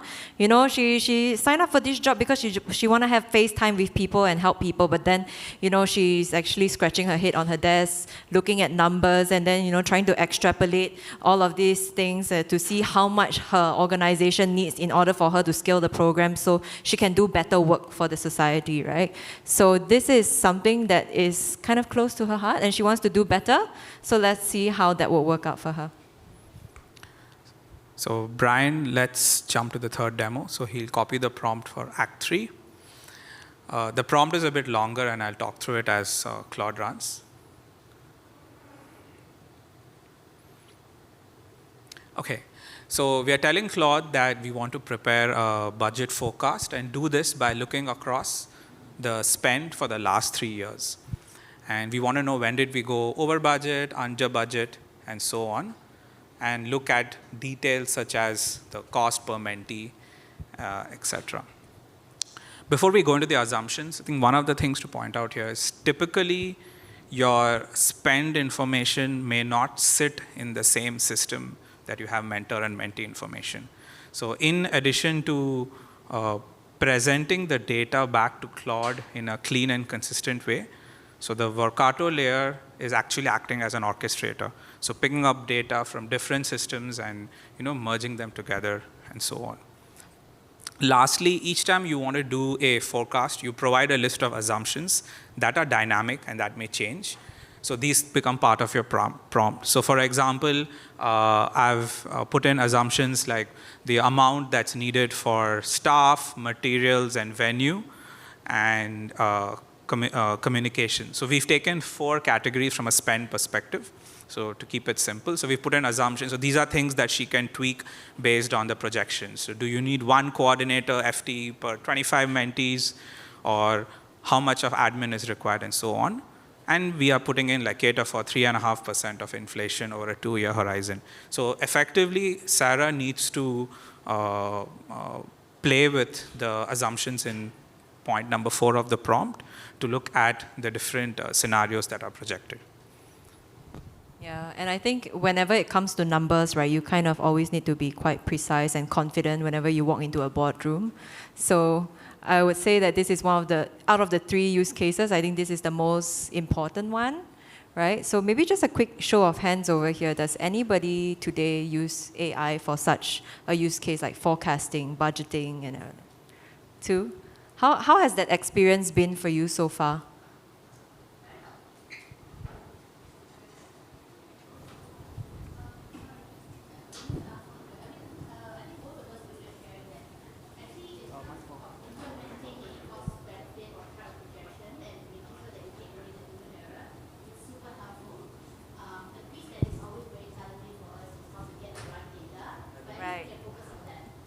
Yeah, I think that's something that I also would touch upon later on in my presentation as well, in terms of data cleanliness, right? So Brian, if you can just scroll up a bit. So here we see the dashboard being generated, but Claude also gives us some, so in our prompt, one of the things that we've asked Claude is to show its work as it does them. So it also gives us some details such as the amount of data it's pulled. So it's pulled it across like 51 mentees, and it looks at various parameters such as venue and communications. So I've asked Claude in our prompt to look at 2 scenarios. So one is conservative and one is growth. So conservative is when the cost per mentee stays the same, you project it over 2 years, and growth is when you can optimize for it. So once again, these are scenarios that Sarah can give in based on what she wants to present to the board. Just a hint, that's also one of the box in your bingo card.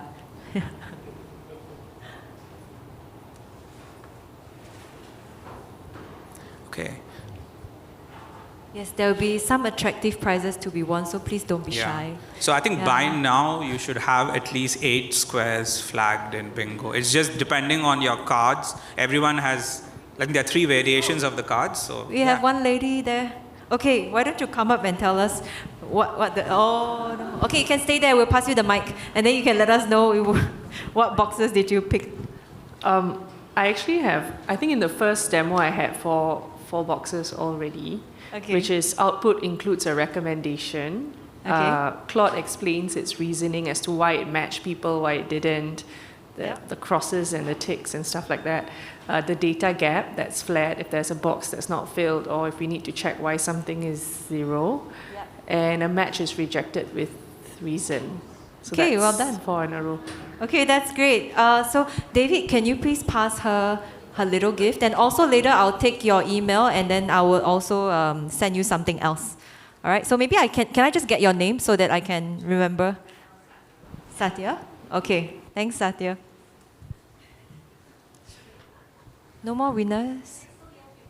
Yeah, of course. Okay, here. don't worry, we have more than 2 gifts. I was lying earlier, so we have more things to give out. Bingo. Okay, maybe you want to read out the boxes for us? Yes. So the first one is a trend over time appears. Drop-off rate mentioned. 2 scenarios are shown, which is the most recent one. A match is rejected with a reason. Okay, great. I think a lot of people are avoiding the one that giving feedback or what you've learned today. You know, everybody's a bit shy. Huh? Okay. Oh, can I get your name as well? Sorry. Lydia? Okay, thanks Lydia. Well, I'll need to get your email later. All right? Okay, now it's ready. This financial report is ready. Sarah, are you excited?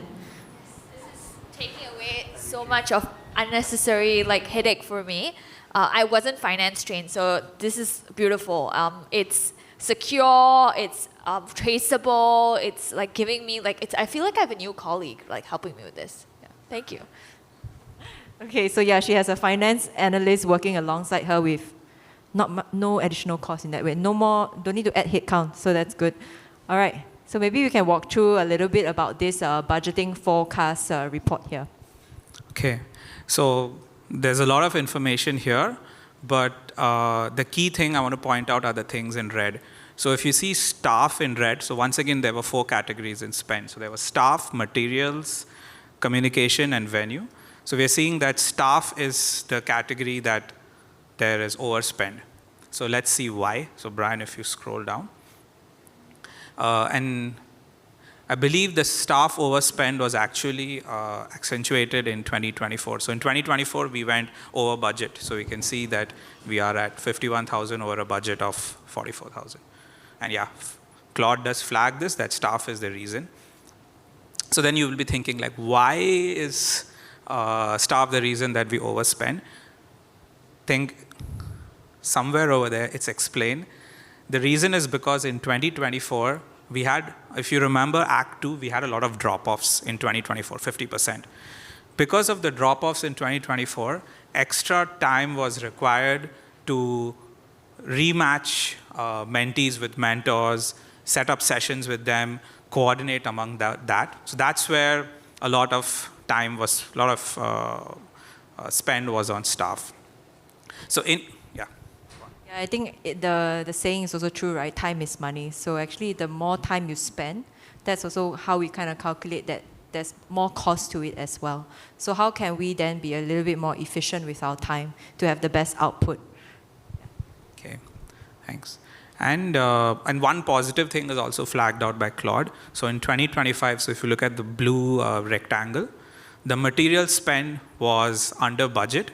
The reason is because the program switched to digital delivery of PDFs rather than printed guides.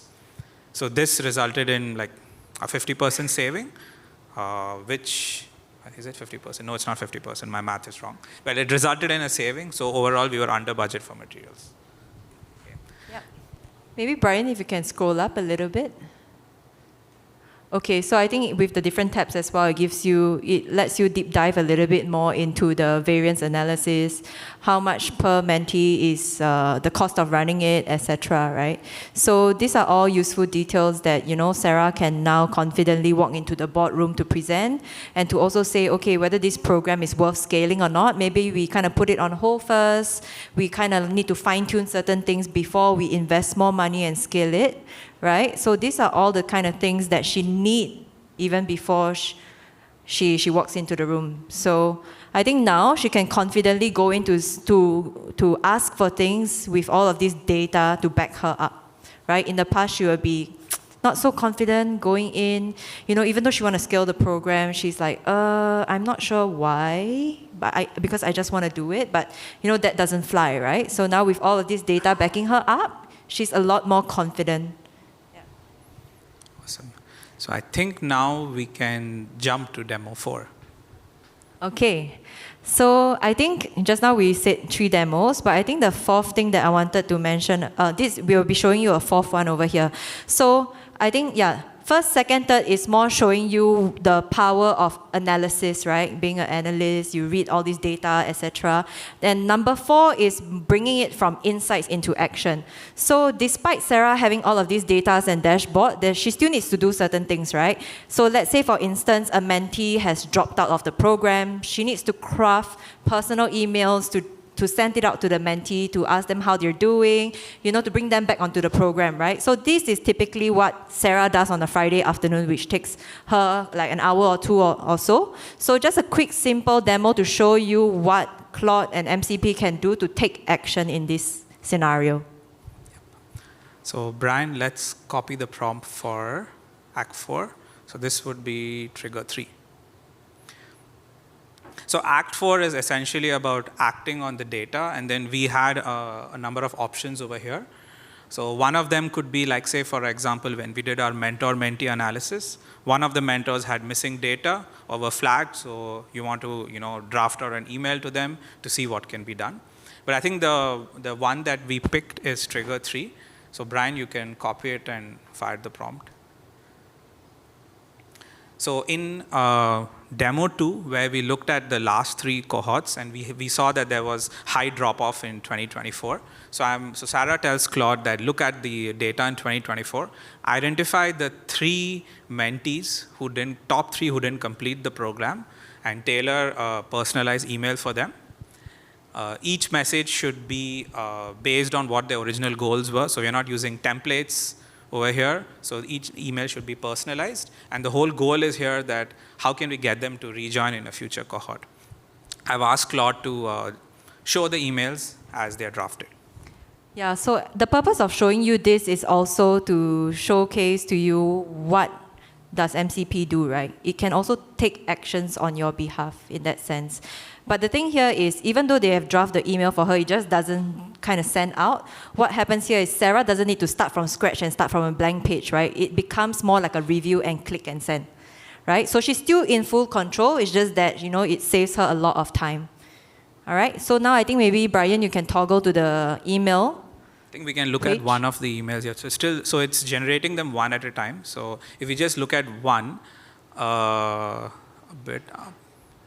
Okay, it's a long email. Okay, so there's an email to Wailing here and about their drop-off. So it starts by saying why did Wailing sign up in the first place, what were the goals, and this is one of the reasons where he dropped off, probably because of a poor match.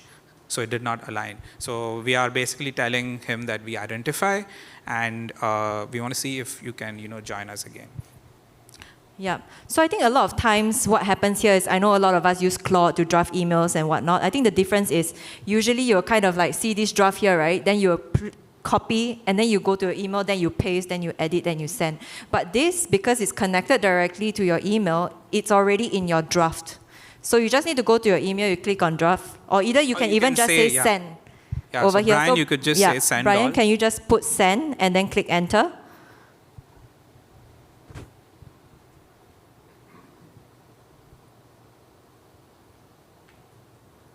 Yeah. So what's happening now is that the email is being sent on your behalf without you toggling back and forth, copy and pasting. All right?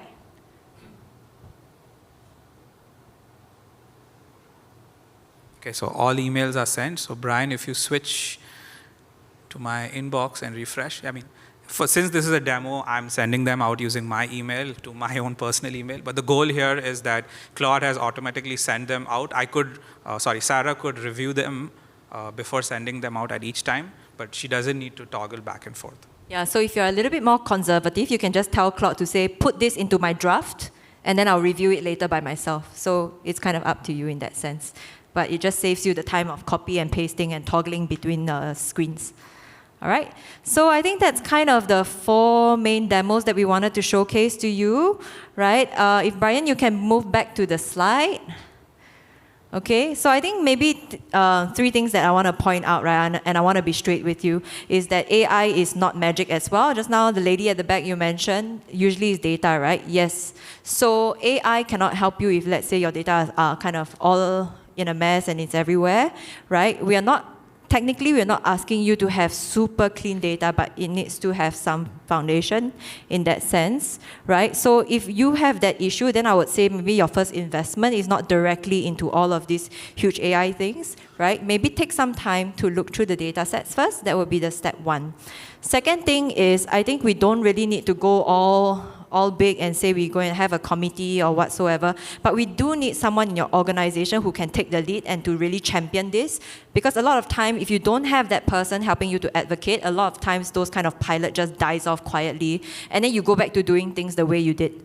And third of all is to have a leadership that believes that this should be an infrastructure and that they acknowledge that moving forward in the future, things need to change and we do need to implement this, right? So with that said, I think these are the 3 main things. If you already have them 3, or if you're working on it, then I'll be happy to have a conversation with you alongside Shrikant to see how we can make this possible for you. All right? And I think next slide, Brian.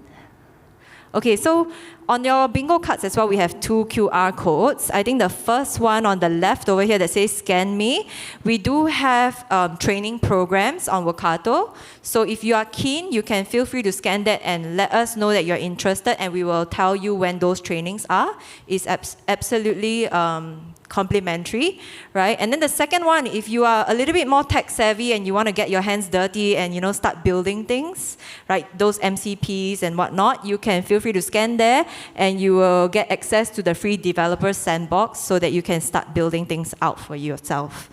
Okay, next, Ryan. Yeah. So I think with all that said, Sarah managed to get a week of her time back, right? She finally gets to do what she needs to do. She gets to spend time with the mentees, build rapport and trust with her mentors to give them the proper support that she needs. And she also gets to, sit down with her other teammates to plan and brainstorm about how they can do better at their jobs. So she finally becomes who she was hired to be, and to do that human work that no AI can replace, and is the kind of job that you guys over here in the audience can do without using AI. Yeah. So I think that's kind of our presentation. Yes. Oh, okay. One more slide. So yeah, I think maybe we kind of run out of time, but we really would love to hear about your version of your Sarah, what kind of struggles you have. So. Yeah, of course. Yeah. The other thing is, did anyone complete their whole bingo matrix? Hello, I just have another question. What's the difference between an MCP and a web-based application? Okay, I'll take that. So it's not like comparing apples to apples. Yeah. So MCP, essentially what we are showing over here is you have an AI assistant like Claude, could be ChatGPT, and you have your data which is sitting on systems.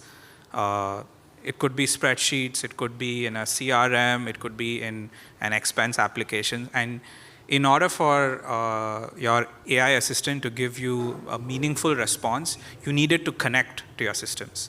So MCP is that glue in the middle. So it's basically like the piping, the wiring in between. Yeah. So and the second part, as you mentioned, a web application is the end human viewable application that's built by you and provided. So you may have a web application that may use MCP underlying as the plumbing. So web application is what people see at the end and interact with. MCP is the plumbing at the behind. Hi. So I'm using the free version of Claude right now, and I'm having quite a bit of difficulty or challenges with hallucination, right? Even after I detect and tell it not to, it keeps doing the same thing. So how reliable are these analyses and outputs, and what do we really need to check? Do we go back and look at all the spreadsheet data again, which is just defeats the whole purpose, right? So how much can we trust it, and how much do we need to check? Okay. So so there are a number of things that, I think it's a very common question on hallucinations, and I think all of us, all the Workato colleagues, I think all of us face it. I think Brian, who's sitting back there, Brian, I think you can come to stage now. So we all face it. Okay, but a few things that we do is, number one is providing it with the right context. This includes very explicitly stating what your AI assistant should do and should not do, things that you may take for granted. Like say, for example, if I am reading a PDF for some field, I'm extracting data, and that PDF is not present, I actually need to tell it that if you do not find the field, return null. Just don't let it infer for itself. So I think providing as much of context, so that's one. Secondly, from an organization perspective, you can provide it with all the documents that you use for your policies. You can add this, like if you create a Claude project, you can upload everything into the knowledge base. So you can use that as well. So I think there are a few things. The third one is really iterating with your prompt.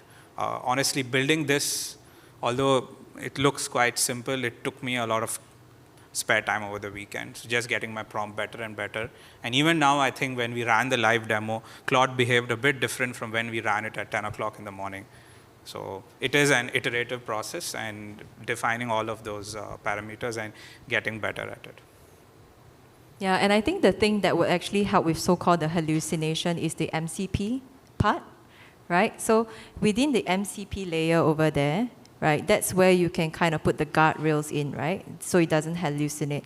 In terms of like what you're connected to, etc. So let's say if Sarah, she's not supposed to have access into certain data or certain folders and things like that, they would actually know that it's Sarah, and it authenticates that it's Sarah that's using this, and she will not, the Claude prompt, right, will not go and hallucinate and dig out for things that she has no access to. So in that sense, the MCP acts as sort of like a gateway to help you to mitigate this. So you have a little bit more control. So that would be the benefits of having that MCP, rather than, maybe just copy and pasting documents into the Claude directly as well. Yeah. One source of truth, right? So I can go back and ask it to validate against that source of truth, right? Rather than having multiple sources of truth, then there's no source of truth, right? So that's...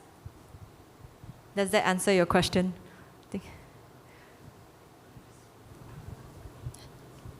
Hi, sorry. I think I have a 4 in a row. But my question actually is about that MCP part. If I understand correctly, it's connecting it to everything else that you might use on your computer. Who does that responsibility lie with? So we've connected to Gmail, we've connected to Canva, but there's other apps that we use, like WhatsApp, for example. Is it WhatsApp responsibility, or does it sit with Claude? Yeah. And So when is it happening? Essentially what happens is maybe you have to ask the admin from the IT team who owns that application for your organization to get them to grant you that permission in that sense. Yeah. So it's not, like for instance for WhatsApp, it's not WhatsApp's responsibility, it's internal. Ah, okay. Yeah. All right, great, thank you.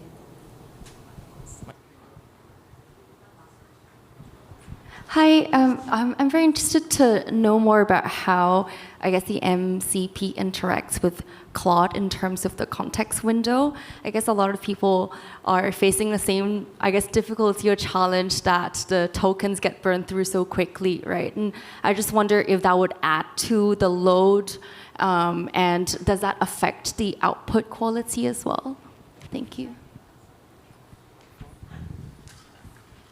Hello, hi. Yes, very good question. Token window is a little bit like our attention. How much information can we absorb before we start misbehaving or behaving poorly? So there's a problem. In every organization, it's a big problem. It's going to take users' experience over time to be more frugal about using tokens. Basically, if you're just looking at one document, don't give it the whole folder of the documents. Right? The convenient benefit to this is also it reduces costs. Every token costs money. So there isn't really a good solution to this yet, besides just being very careful about using it. I hope this helps. It doesn't answer your question at all. There isn't a really good solution for token usage. Just try not to spam. In the early days of ChatGPT, it was one continuous conversation, like a WhatsApp thread. And that was when humans started learning we should split up conversations into separate topics. We're going to learn more techniques in the future to deal with token context windows. Yeah. David here, for example, he works on a project that truncates messages, right? Remove unnecessary information to focus on things that make sense. That's what we do as well. MCP handles that. All right, so that's all we have today. If you have any other questions, feel free to reach out to me, Shrikant, or our teammates over here. We're happy to answer them. And thank you for your attention. For those people who win the bingos, just also feel free to come over here, and then we'll give out the gifts and get your email address. All right? Please join me in thanking the Workato team, Yuko, Shrikant, Brian at the back, June, Ishan, and the wider team as well. My favorite line is that MCP is universal travel adapter. I will always remember that as a way to remember what MCP does. This is the end of our breakout, and it's also the end of the Majurity Conversations 2026. Thank you, everyone, for joining us today. We hope that you have some ideas that you can bring back to your workplace, to your organization. Thank you, and have a great day ahead.